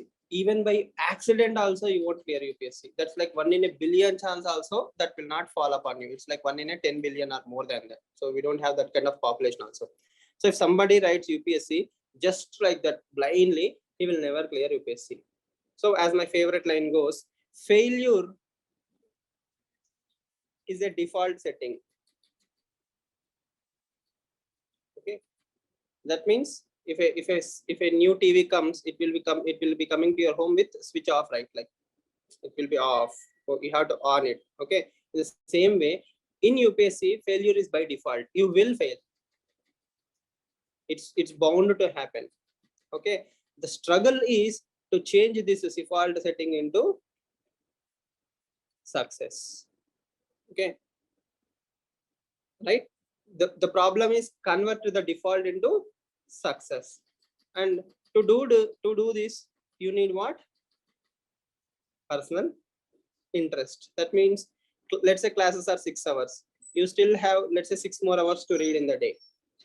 If you are not doing this, or if you are not attending the class, nothing will happen. Nobody can force you. We are not a kid, right? Like the famous Telugu idiom.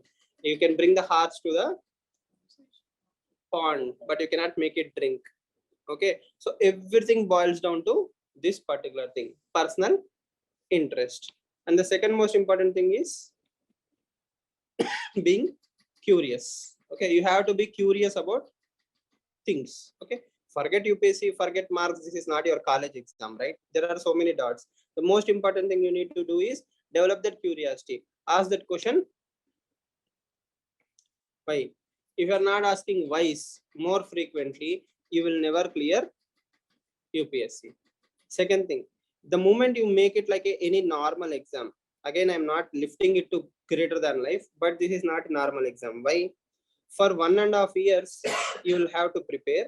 Then you will be tested in 2 hours. Okay. Let's say I practiced maths 2 plus 2 or 2 by 2 plus 2 by 2. Same model. Okay. In the exam hall, it will be like 3 by 3 plus 3 by 2. What will you do? The numbers changed, but the formula, the method, the ideology is same. If you know how to solve a problem, you can solve the question in the exam hall. So for 1.5 years, you practiced 2 plus 2. In the exam hall, it came 10 plus 10. You know how to solve it. Okay. But as Mikhail Dahl says, in UPSC, 2 plus 2 is 5. Okay. 2 plus 2 is not 4. 2 plus 2 is 5. You have to understand that. This is the only exam where for 1.5 years, you will have to maintain that momentum, curiosity. Every day you have to stay in touch. You have to observe what Prime Minister Modi is saying, what the Chief Justice is saying, what somebody else is saying. At the same time, you should also know about God particle. You should know about ocean. You should know about what is happening in Gambia. First of all, where is Gambia? We don't care. Okay. So a student goes through so many things in his 1.5 years of his lifetime that he learns so many things, so much stuff about so many subjects, but everybody expects you to know everything in depth, not PhD. At the same time, not too trivial also, like not superficial. If somebody says emergency happened in India, if you don't know when emergency happened in India, you are out by default. As I keep saying, you are going back to default. So if this is your knowledge curve, this is bare minimum expectation. You have to cross this bare minimum expectation in effort wise, only then prelims will happen. Why? This is the frequency of prelims. You have to reach this frequency. But where do people stay? This is basic. Okay, from basic you have to work hard. But most of the times we'll stop here. Okay, why? For us, moving from 0 to here itself is an achievement. Oh, I have never worked. And unfortunately, people think, SAR makes it sound like SAR knows everything. There is a problem. My favorite quote by Herman Hesse is this: wisdom cannot be transferred. When wisdom is tried by someone to be transferred, it sounds like a foolishness. You can Google this quote. Okay, Herman Hesse, Siddhartha. He says, when wisdom imparted by someone sounds like a foolishness or an arrogance. Okay, whenever I say all these things, students will take it only in two ways. He acts like as if he's God, he knows everything, or he's so arrogant that he thinks everything. But the problem is, I'm trying to transfer wisdom. What you are looking at is knowledge. Okay, two different things. Why? You started your preparation here. This is prelims, then mains, then interview, then the final selection. This is one cycle. Like, you started your preparation, prelims will happen, mains will happen, interview will happen, finally your result, final result of the attempt you gave will come. Let's say in 2023, you give attempt in 2023. In 2023 September you will write mains. Okay, probably in January somebody will give interview, hopefully you. Okay, then by March or April results will come. So the cycle of 2023 completes in 2024 March. Okay, this is one cycle and you are still in this stage. This is one part of the entire cycle. Okay, I personally have gone through 6 cycles like this. Okay, and after that I have seen 6 more cycles. So you can understand what is the cycle means. Cycle means 1.5 years. Okay, so many cycles, so many students, so many experiences boils down into wisdom. Just by sheer experience, by just playing the game for 12 years, I have wisdom. It's not my specialty. I stayed longer than most people. So when I try to tell you, you may not understand like why am I saying all these things. But the problem is, no matter what you do, you have to be here. Your knowledge levels have to reach there. Your curiosity levels have to reach there. Or else, very simply, there are 10,000 people already in India who are at that frequency. On any given day, I will show you 10,000 people in India who will clear prelims if I give them prelims paper today. Okay, so by default, 10,000 people for UPSC is ready. The rest of you are struggling for what? To break that line and come above them so that you will push them back and you will come into the line. Okay, the simple benchmark of this is UPSC will result interview list, right? Like personality test. Interview list will be released. 2,500 people will be selected. In 2021, 2,500 people are selected for interview. Okay, this year around 1,000 of them again will be in the interview list. Only 1,500 new faces will come to interview. It doesn't matter how many new people wrote prelims. It only matters how many new people got interview calls. That means 1,000 old people were already there. Their names are reserved. Okay, within this 1,000 services will come. The next of the 1,500 in new faces, luck. They might enter, they may not enter. But this is the level of exam. So the competition is always the top 2,500. It's not the lakhs and lakhs and lakhs. 2,500 institutions are there within South India. Even if we take one student from each institute also, you'll have more than interview candidates. But that is not happening, right? People are crying, people are spending years, decades sometimes. In spite of all these things, they are not entering into the service. Means you have to understand, with a subpar attitude or without that, ability to learn that I have to complete all these things, I have to complete the cycle. If you are bothered about completing this part of your cycle, Just imagine what you have to go through in mains. Yes. In the morning, you will write 3 hours. In the afternoon, you will write 3 hours. Next day morning, 3 hours. Next day afternoon, 3 hours. 12 hours of writing continuously. Then you have essay paper also. Then 1 week break, then optional. Then your name has to be there in the interview call. There you have to perform well. Only then you might end up in final list. Again, you have to end up in top services like IAS, IPS, IRS. If you land up in postal service, again you will come back and write prelims. For an outsider, it looks like, what is there? I will write next attempt. Saying next attempt is very easy. Every single attempt you fail will take you further and further. If you are failing in 2023, let's say if you fail in 2023 prelims, your next prelims starts when? 2024 May. Your results come in 2025. Just 2 attempts means we have already moved to 2025. Just 2 attempts. You are already in 2025. You are right now. This discussion is happening in October 2022. 1 attempt means 24. Next attempt means 25. If you fail in prelims, assuming in 24 you will clear prelims, mains, interview, then your finalist name will be in 25. If you fail in mains in 24, what will happen? 26. Assuming again you will clear prelims, mains, and interview. Third attempt, you are already 2026. What will happen in 2026? Only God will know. Okay. So just like that, within in front of your eyes, you moved from 23, 24, 25 to 26. This is just a third attempt. And if you take UPSC official report, annual report, majority of the candidates get into the service between third and fourth attempts. Majority. Very few first timers will be there. So are you willing to play the game so long, or do you want to clear very quickly and get into the service as soon as possible? Everything will depend in your hand. Okay. Very, very easy. Yes or no? I told the same things to his batch, the batch before his batch. Okay. Everybody will nod their head. Everybody will think that they understand. But when you sit and do things, that is when the real drama will start appearing. Okay.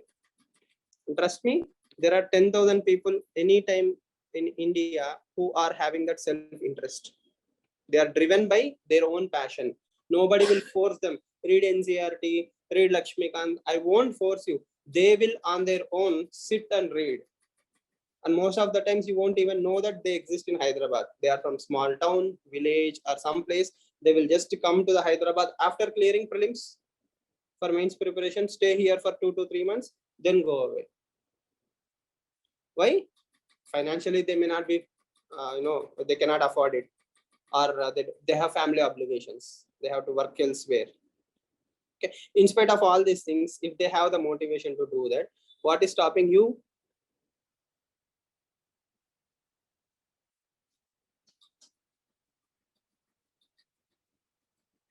You can question all these things. Okay. The problem is, after 3 years, if you see me coming from Ashok Nagar, I mean, from this junction, let's assume you are still in Ashok Nagar, Hyderabad.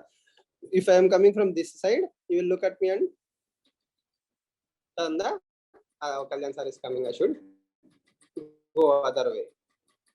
Yes or no? Okay. Because on day one, I will tell you all these things. You have to prepare such a level, or else 2026 will happen. Again, in 2026, I will see you in Ashok Nagar. You will be, you will be roaming roaming at some other institute, thinking that some magic solution will happen in some institute. Roam all the institutes in the world. End of the day, you have to work 99%. Institute can only help you 1%. From Delhi to Kanyakumari, roam every institute. They won't write mains series for you, right? Who has to write? You will have to write. Who will have to remember Lakshmikant? You have to remember Lakshmikant. What will faculty do? What will institutes do? Institutes will guide you in the right direction. I will tell you IR. If you forget IR, it's not my problem, right? You have to remember what is strategic autonomy. If you forget strategic autonomy, then it's your problem. So I will help you in the right direction. It's you who has to walk. So how many hours are you reading every day?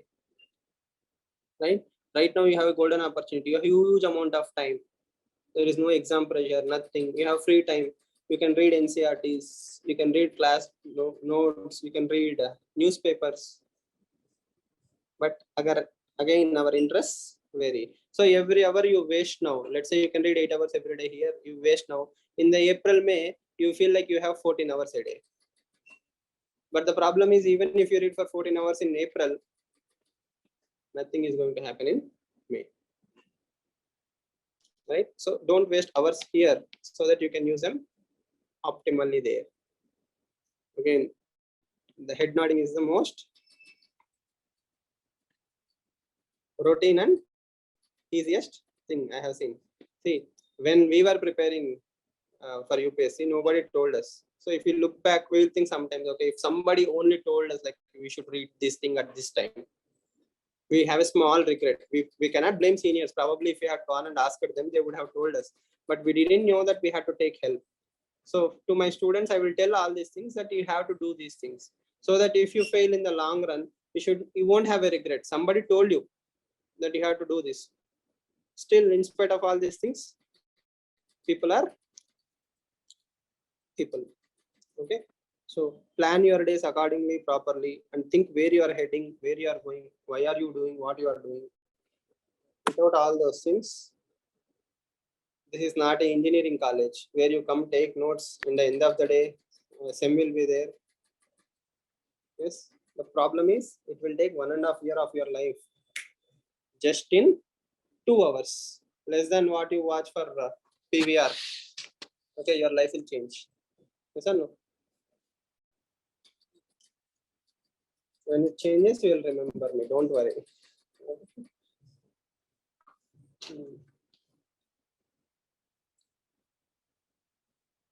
మీకు ఇంకేమని చెప్పానా మీ batch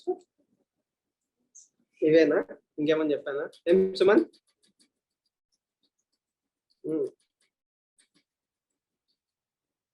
theory practice ఏం Suman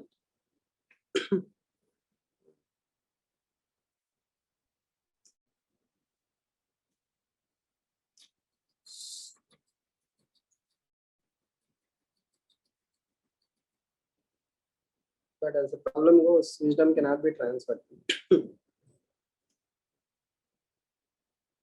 There is no silver bullet for UPSC. The only silver bullet is your hard work. You have to wake up, read newspapers. Even if you like them, you don't like them, you cry in the shower alone. Okay, come back smiling.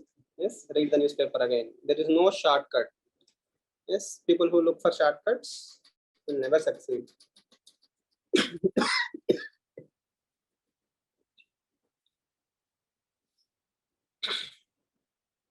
Next point.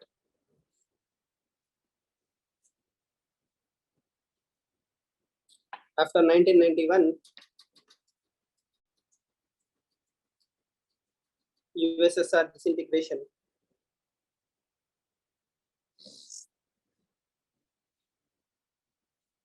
The geopolitical changes.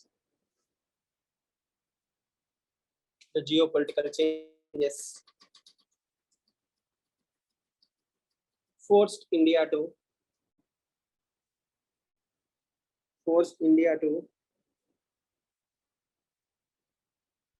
develop deeper ties with USA.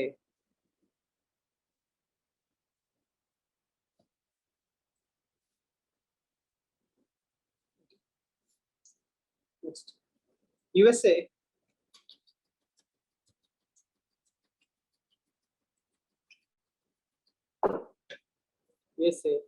also considered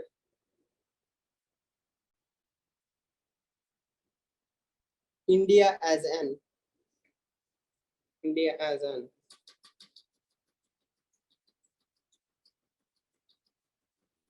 swing state against China. In the brackets 2005.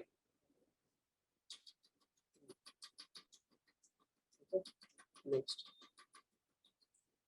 This line of thinking this line of thinking. Changed, estranged, estranged, estranged democracies into engaged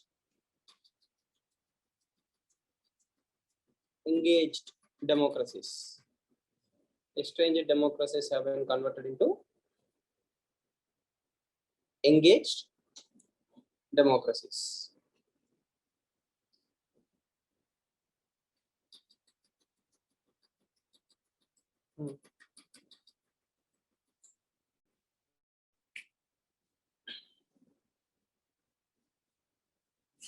That's fine.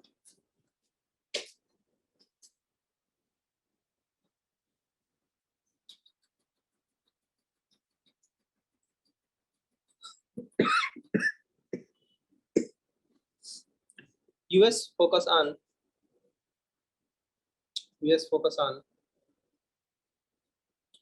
Indo-Pacific region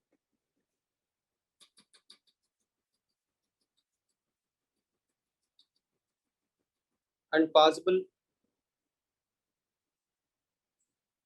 rise of China,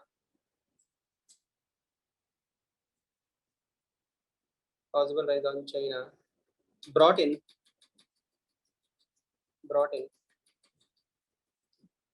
new areas of convergence,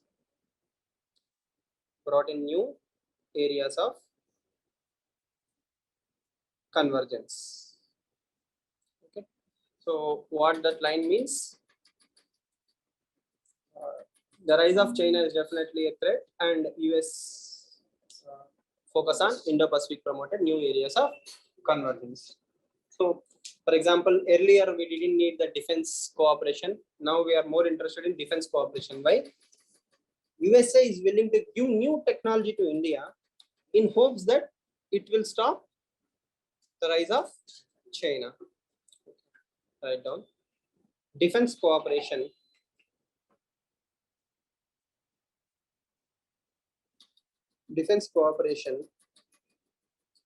increased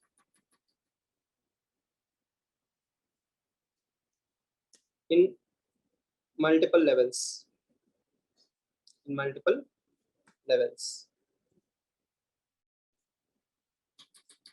Example A, under that A.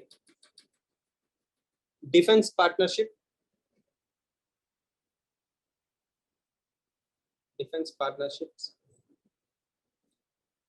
military exercises,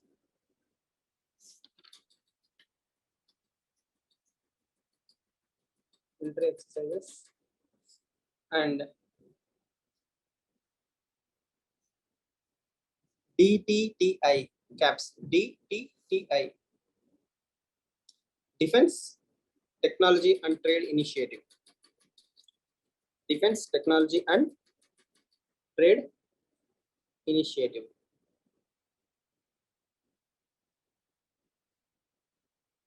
So what India and USA are doing is they are working in military exercises. They are working on defense, trade, and technological initiatives. That means these two countries are working on defense areas. Next point.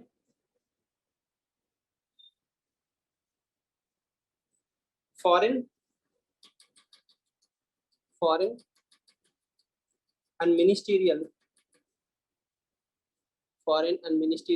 level dialogue. In the brackets, 2+2 dialogue.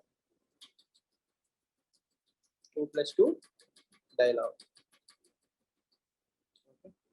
Next, foundational agreements.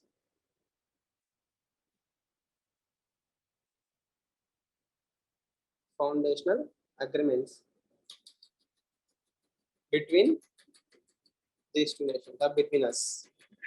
Foundational agreement between us. So what are foundational agreements? Any idea?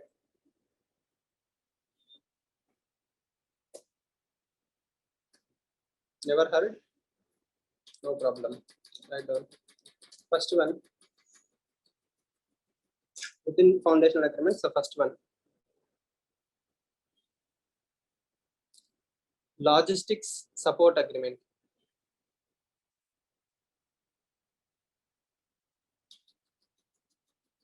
Logistics support agreement.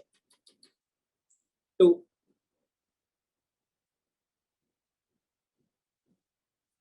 Communications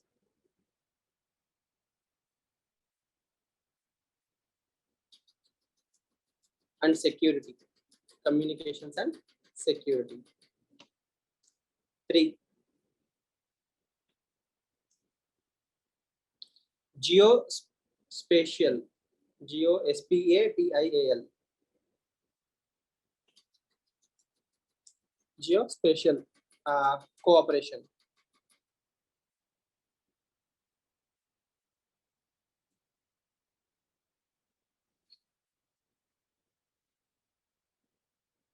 Last one, military information.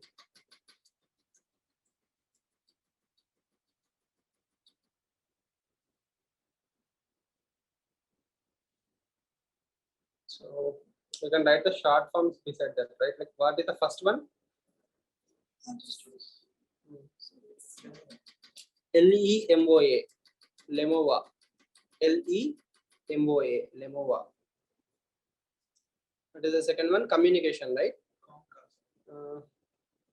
CISMOA, CISMOA. Okay.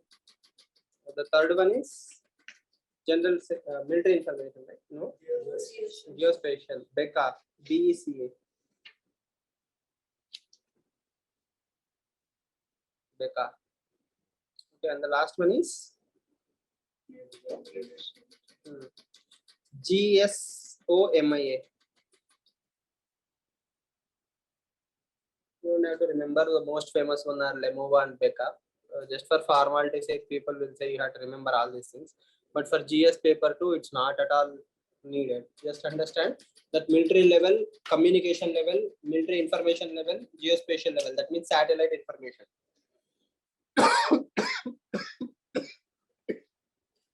Okay. In all these areas, we are converging with USA.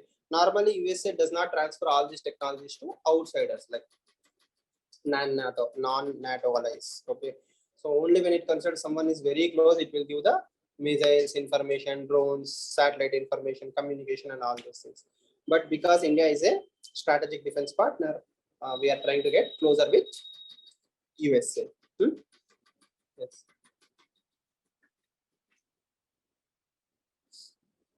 What else are we doing? We have other issues, for example, like CATS IAS 400. They are also defense, but they are issues. For example, there is a missile system called as S-400. It is developed by Russia. Similar model is developed by USA. So USA is asking us to buy that missile system rather than from Russia. But we are saying Russian one is better, or at least we promised it Russia. So we want to buy weapons from Russia. The thing is, if USA starts selling more weapons to India, automatically it will give a perception that India and USA have become allies. We don't want that perception, at least not immediately. We don't want that perception. So this is a problem. The exercise done by India and USA near the Uttarakhand, but it doesn't portray anything to China that these two numbers are close. Again, all military exercises are by default a message to the enemy, right? The enemy knows it's not something that new is happening. We did not start a new initiative. We always have similar initiative. See, any military exercises, RIMPAC, Malabar exercises, what are you trying to convey? You are trying to tell that we are ready, we work together. It's just a show.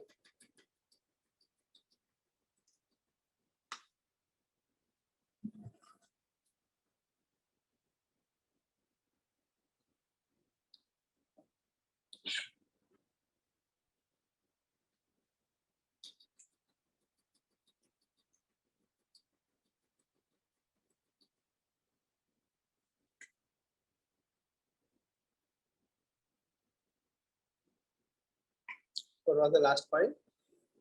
We have 4 agreements, right? Okay, next.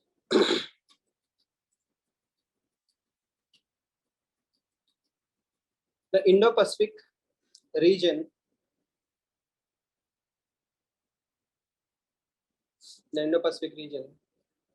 where India's activist policy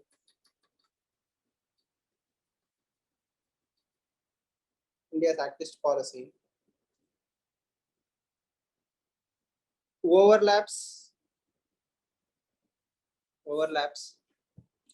with USA's rebalance with Asia.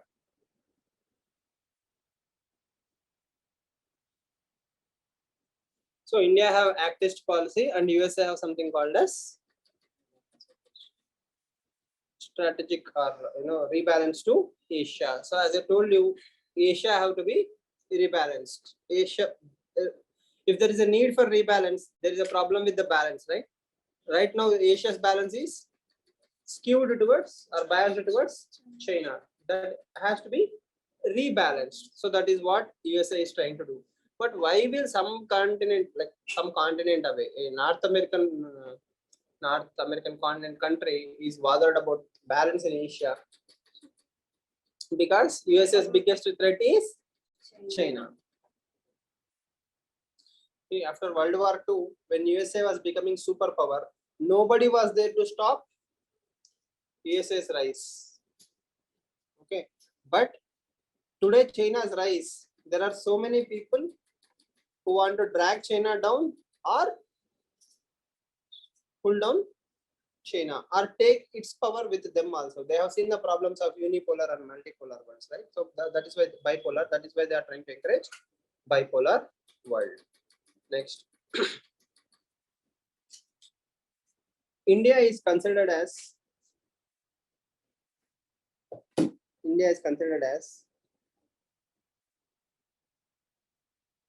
vital partner of USA,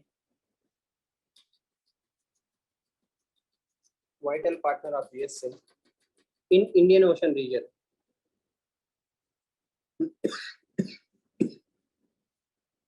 In Indian Ocean region.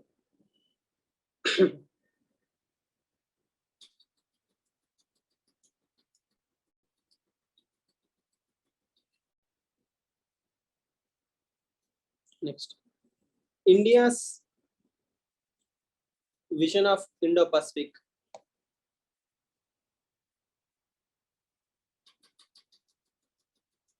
includes all countries which have stake in it.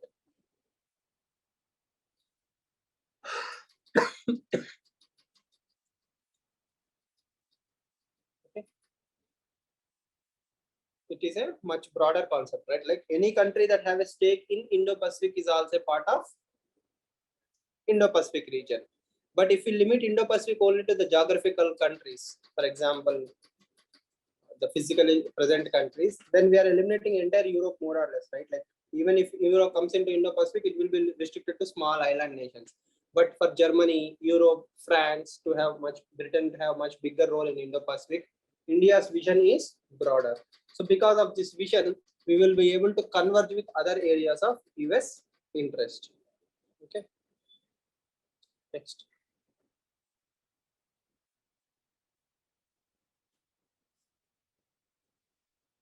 India is also working on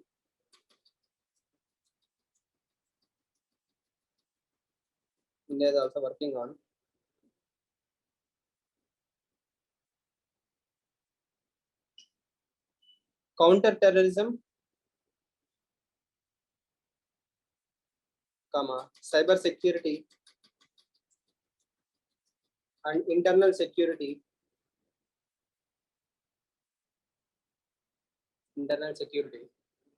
areas with USA.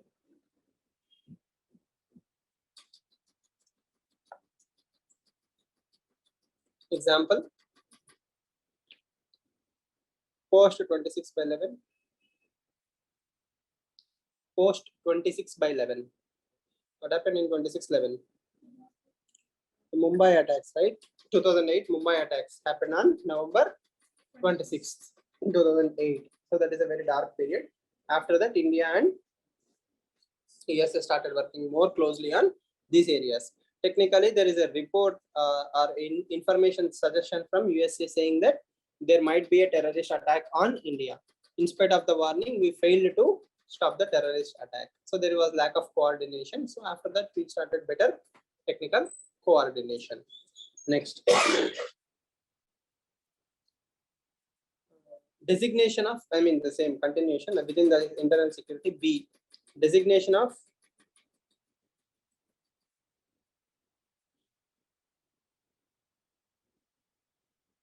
Hizbul Mujahideen.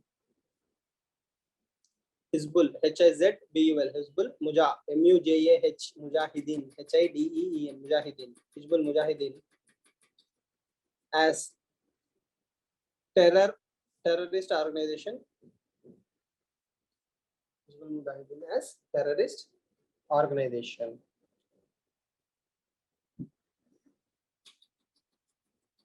B, UN support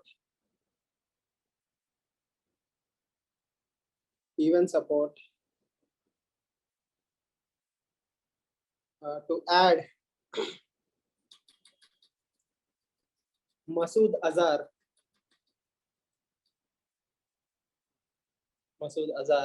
in UN sanctions list. UN sanctions list.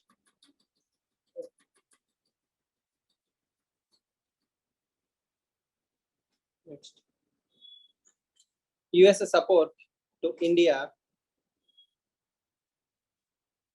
US support to India to push for listing Pak in FATF list. FATF, Financial Action Task Force list.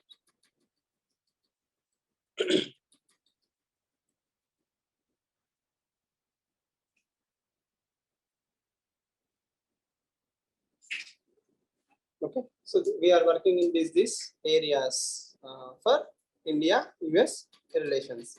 So again, all this is just for UPSC answer writing. In reality, half of our security problems are created again by US. If we are worried today about Afghanistan, who went away from Afghanistan? Yes. USA, right? They did not even tell us.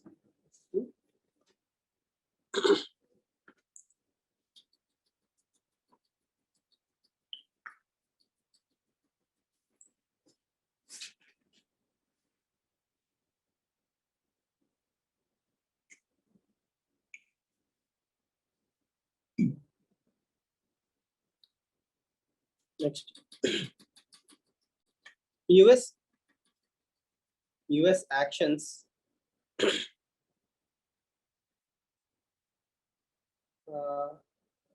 in Afghanistan and Iran. US actions in Afghanistan and Iran has affected India's security interests.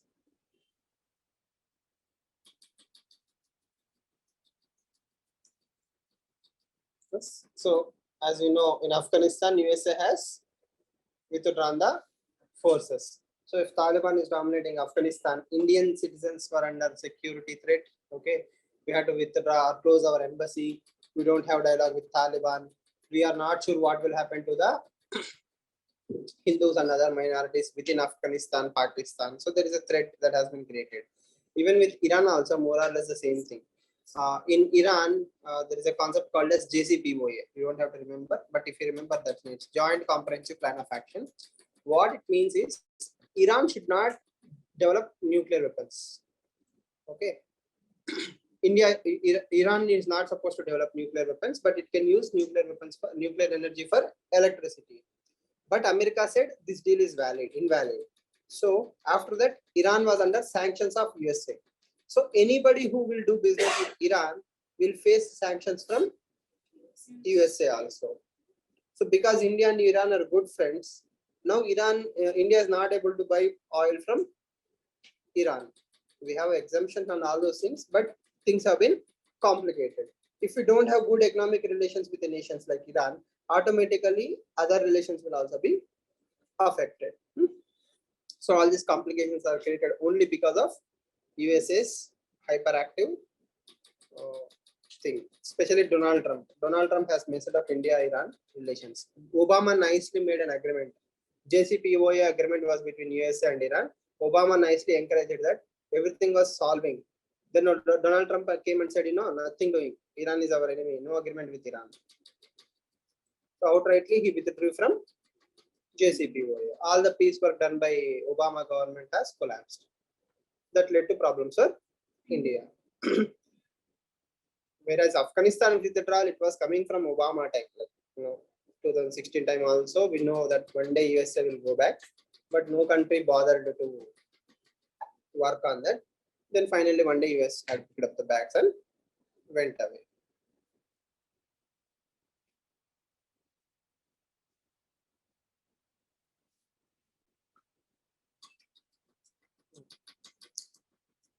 Next.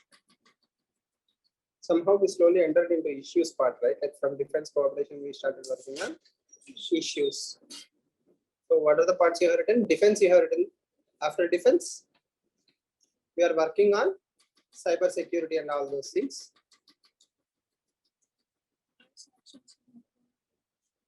So Masood Azhar, we were in convergence.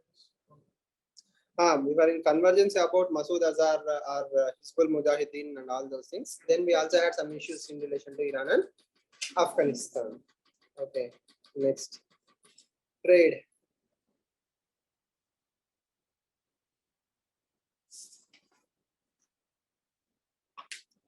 What is the specialty of India-US trade? First largest trading partner with India is Iran is the largest, USA is the largest trading partner of India, or US? For USA, India is the largest trading partner. for India, US is the For India, USA is the largest trading partner. Apart from that, have you noticed anything?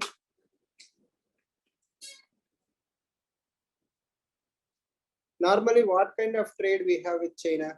Imports more or exports more? Imports. Imports are more from China. Exports are less to China. So that is called as deficit trade, right? From Indian perspective, that is trade deficit. So is a trade with USA positive trade or negative trade? That means, are we exporting more to USA or are we importing more to USA? Some common wisdom, like you don't have to know, right? Imports are more. We import more from USA. Balanced. Our imports and exports are same. Sure. Any idea? Have you seen that context? No. Imports are more.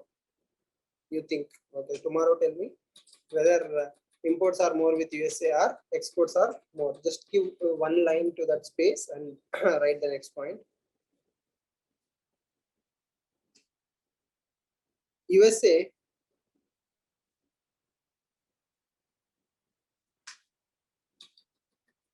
has promoted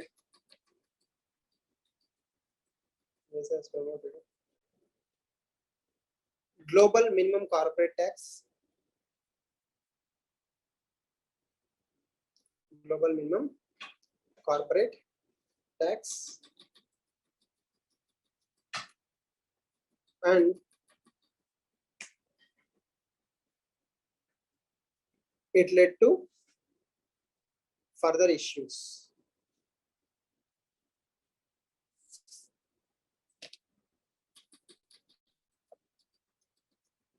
there is also next point. There is also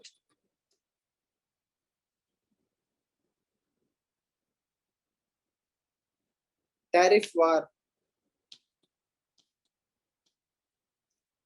Tariff war.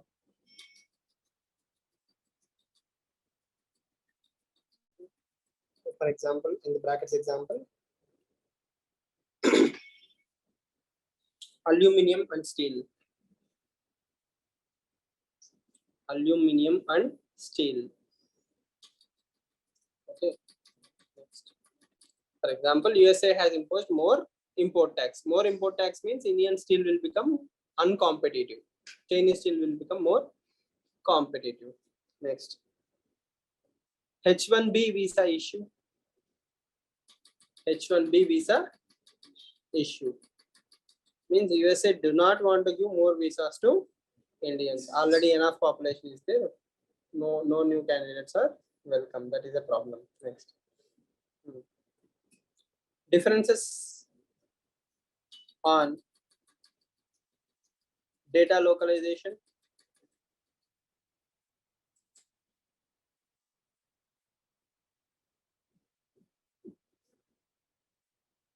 Next.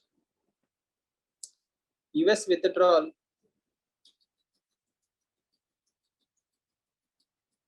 of capital GSP.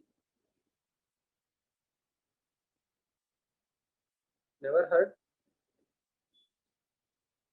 No. What? What is GSP?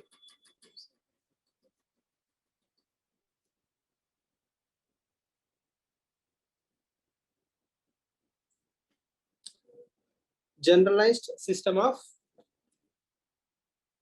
preferences. Generalized system of preferences. GSP. Okay, now you need to enter into economy a little bit. Remember this ABCD. Remember, you remember ABCD trade, free trade agreement. ABCD 4 countries, ABCD countries, trade agreement. So what did I tell you? If I give B 10%, I have to automatically extend the same 10% rate to C and D also. So that is simply called as most favored nation status. That is one form of benefit that is given within the trade groupings. Okay. When it comes to WTO, like entire WTO, if I say all of you are WTO members, tomorrow if I give Sumant 10% tax on a particular product, and automatically it has to extend it to all of you. I cannot say, it's the name is misnomer. Most favored nation means normally what do we think? Everybody will have 20%, he will have 10%. But actually, in reality, if I say 10% to him, same product, if all of you are importing, you also have to be taxed at only 10%. If I'm importing the goods, it should be only 10%. If tomorrow a different product, I will charge her 15% for imports, the same will be 15% for everyone. So most favored nation works in that principle. Like that only, America have its own version.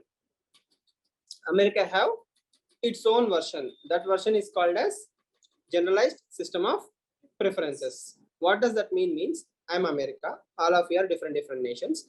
I'm importing goods. Okay, this side of the class is my friends. Okay, these two people are enemies. Okay, then I have the luxury to import from you at 10%, while I can import these people at 15%. You see the difference? In MFN, even my friends, even if I don't like you, I like you, all of your WTO members, I have to charge all of you at 10%. But generalized system of preferences is created by USA for its own advantage. What is the advantage? It can select which people should be in the list, which people should not be in the list. Mostly it is created for developing and least developing nations, because poor nations have to export more, right? If I'm charging African countries, okay, 20%, how will they survive? So I will give them only 5%. While you are all normal countries, you will be charged at 10%. So like this, it wanted to encourage least developed countries and so on and so forth. Till recently, USA, India was also in that list. That means India can export goods to USA at a cheaper taxes. Then suddenly one day America took India out and threw it from the list. You no longer belong to the list. Again, Donald Trump, more or less. Okay, because of this, what happens? Indian exports have become costly. I mean, Indian goods become costly. India's cost advantage has been wiped off. You remember that, right? 100 rupees pen, 10 rupees means 110, 20 rupees means 120, 30 rupees means 130. So the costlier my, higher the tax, costlier my goods will become, because manufacturing cost will be same, right? 100 will be the manufacturing cost. Whatever is the tax is extra. 5% means 105, cheapest. 130 means costly. The problem is, you are India, you will export steel. Your manufacturing capacity is 100. For 1 ton steel, you will spend 100 rupees. Okay, 1 ton, 100 rupees. China, 1 ton, 98 rupees. Already China's advantage is 2 rupees.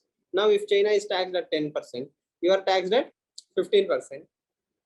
Then everybody will buy Chinese steel. Indian steel companies will face a lot of losses.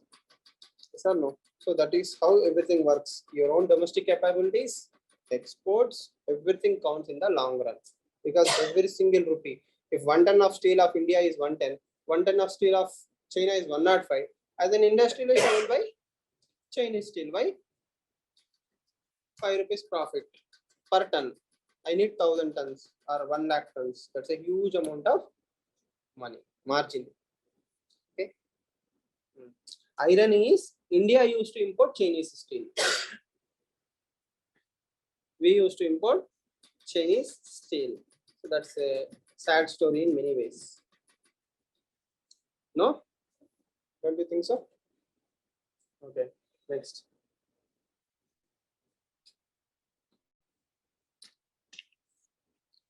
India is also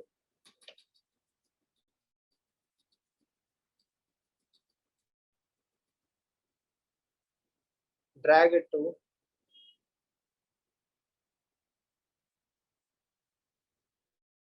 WTO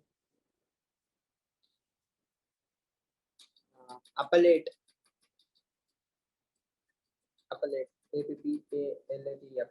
appellate mechanisms over solar panels, agricultural products,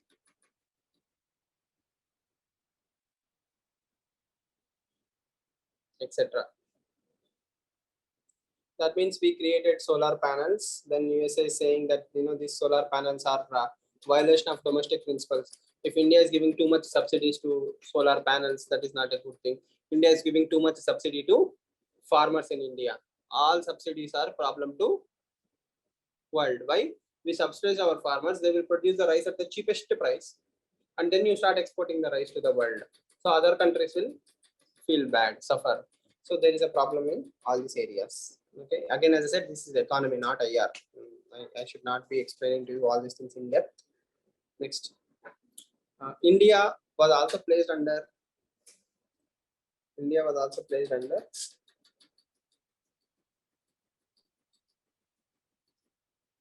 priority watch list.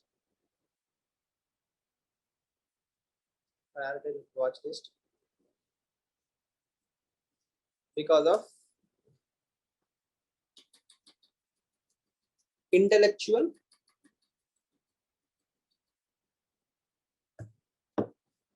what?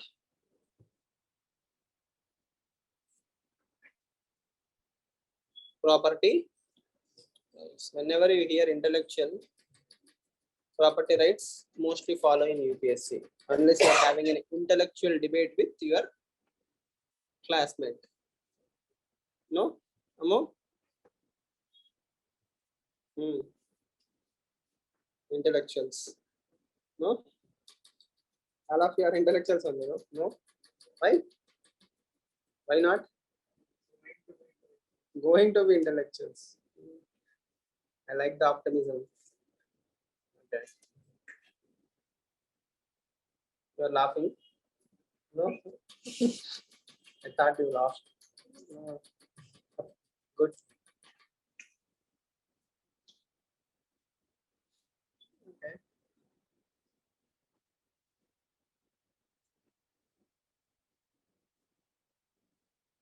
Next point.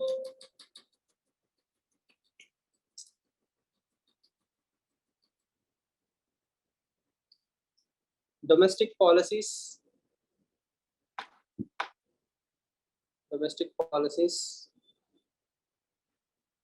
comma, taxation issues,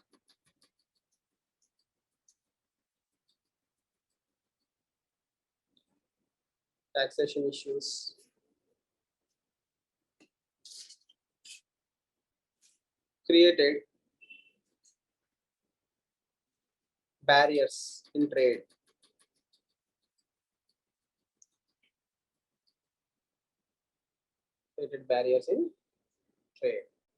So in simple terms, again I have to tell you the economy. Basically, there is a concept called as retrospective. Okay, a retrospective. What does a retrospective means? For example, from January 1st onwards, whoever came to the class every day has to pay 10 rupees. Okay, so that is a retrospective application of taxes. That means if I say tomorrow onwards, if you come to the class, you have to bring 10 rupees. That is new law. At least you will be aware whether I should come to the class or not, and all those things. But if I say something which you have done in the past, back then there was no rule. You all came to the class. Now suddenly I'm bringing a new rule. Isn't it violation of your free will, like, or your business ability, right? Imagine you are a company which came to India. You are making only 10 rupees profit on a product. You are manufacturing this water bottle. Your profit is 10 rupees. Then suddenly one day government came and said, for every bottle you have to pay 10 rupees extra. Then what is the company saying? It is not a social organization, right? To create bottles, break even, zero profit, zero loss. Because there is a 10 rupee profit, I'm working in India. But if you backdate, like from January 1st, you have to pay taxes. That means all my profits are gone. Then I will look for some other country where their taxes are less. I will establish the bottling plant there. So India have done something called as a retrospective taxation. It messed with the taxing laws. So that eroded the trust of American companies or other countries to establish factories in India. So retrospective taxation, that is a word you have to remember. Not only that, FDI rules will keep on changing. One day it is 74, next day it is 100. Taxation laws will keep changing. For example, Vodafone like companies will be affected. Rules will change. Supreme Court will make new laws. So many things will keep on changing in India. Because of all these things, trade issues will be there between India and USA. Not only that, the biggest thing is agriculture. See, all Indian politicians know that without support of farmers, you will never win elections in India. Even Prime Minister Modi has to withdraw the farmers bill in Punjab before the elections. Okay, so that is the power of lobby of farmers, because 80% of the population depends on agriculture and allied activities. So if you stop giving subsidies to the farmers, domestic politics will not survive. But if you give subsidies to the farmers at WTO and other levels, India will be blamed. We have to balance that very delicately. Okay, all these points are important. So again, as suggested, please start reading basic NCERT's polity or something, because you have zero clue on what happened in the world. Okay, and that is a huge problem, because if I don't tell you all these things, classes will be like superficial, like so many keywords came and went, you won't even understand what is happening. But if I stop to explain everything, then it goes in a whole different direction. Please start reading at least as soon as possible. There is world politics NCERT. No?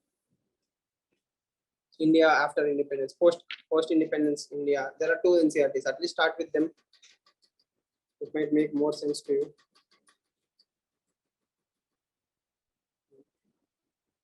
So I will do one thing. I understood that you are totally new to this area, like USA, China, Japan. At least Pakistan you knew, but with China, Japan, and Australia, you're struggling to understand what is happening. So just like the first class, I will show the PDF and I will explain the terms, so that when you read the PDFs, probably or in the long run, it will make more sense. Okay, we will work on that. Any questions on today's discussion?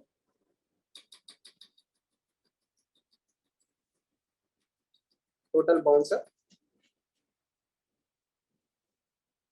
Lavani?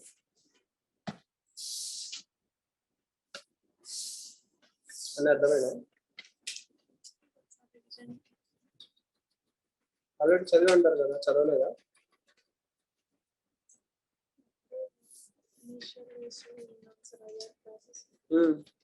అప్పుడు ఎవరు చెప్పారు? మీరు కూడా విన్నారా? IR మీకు ఎవరు?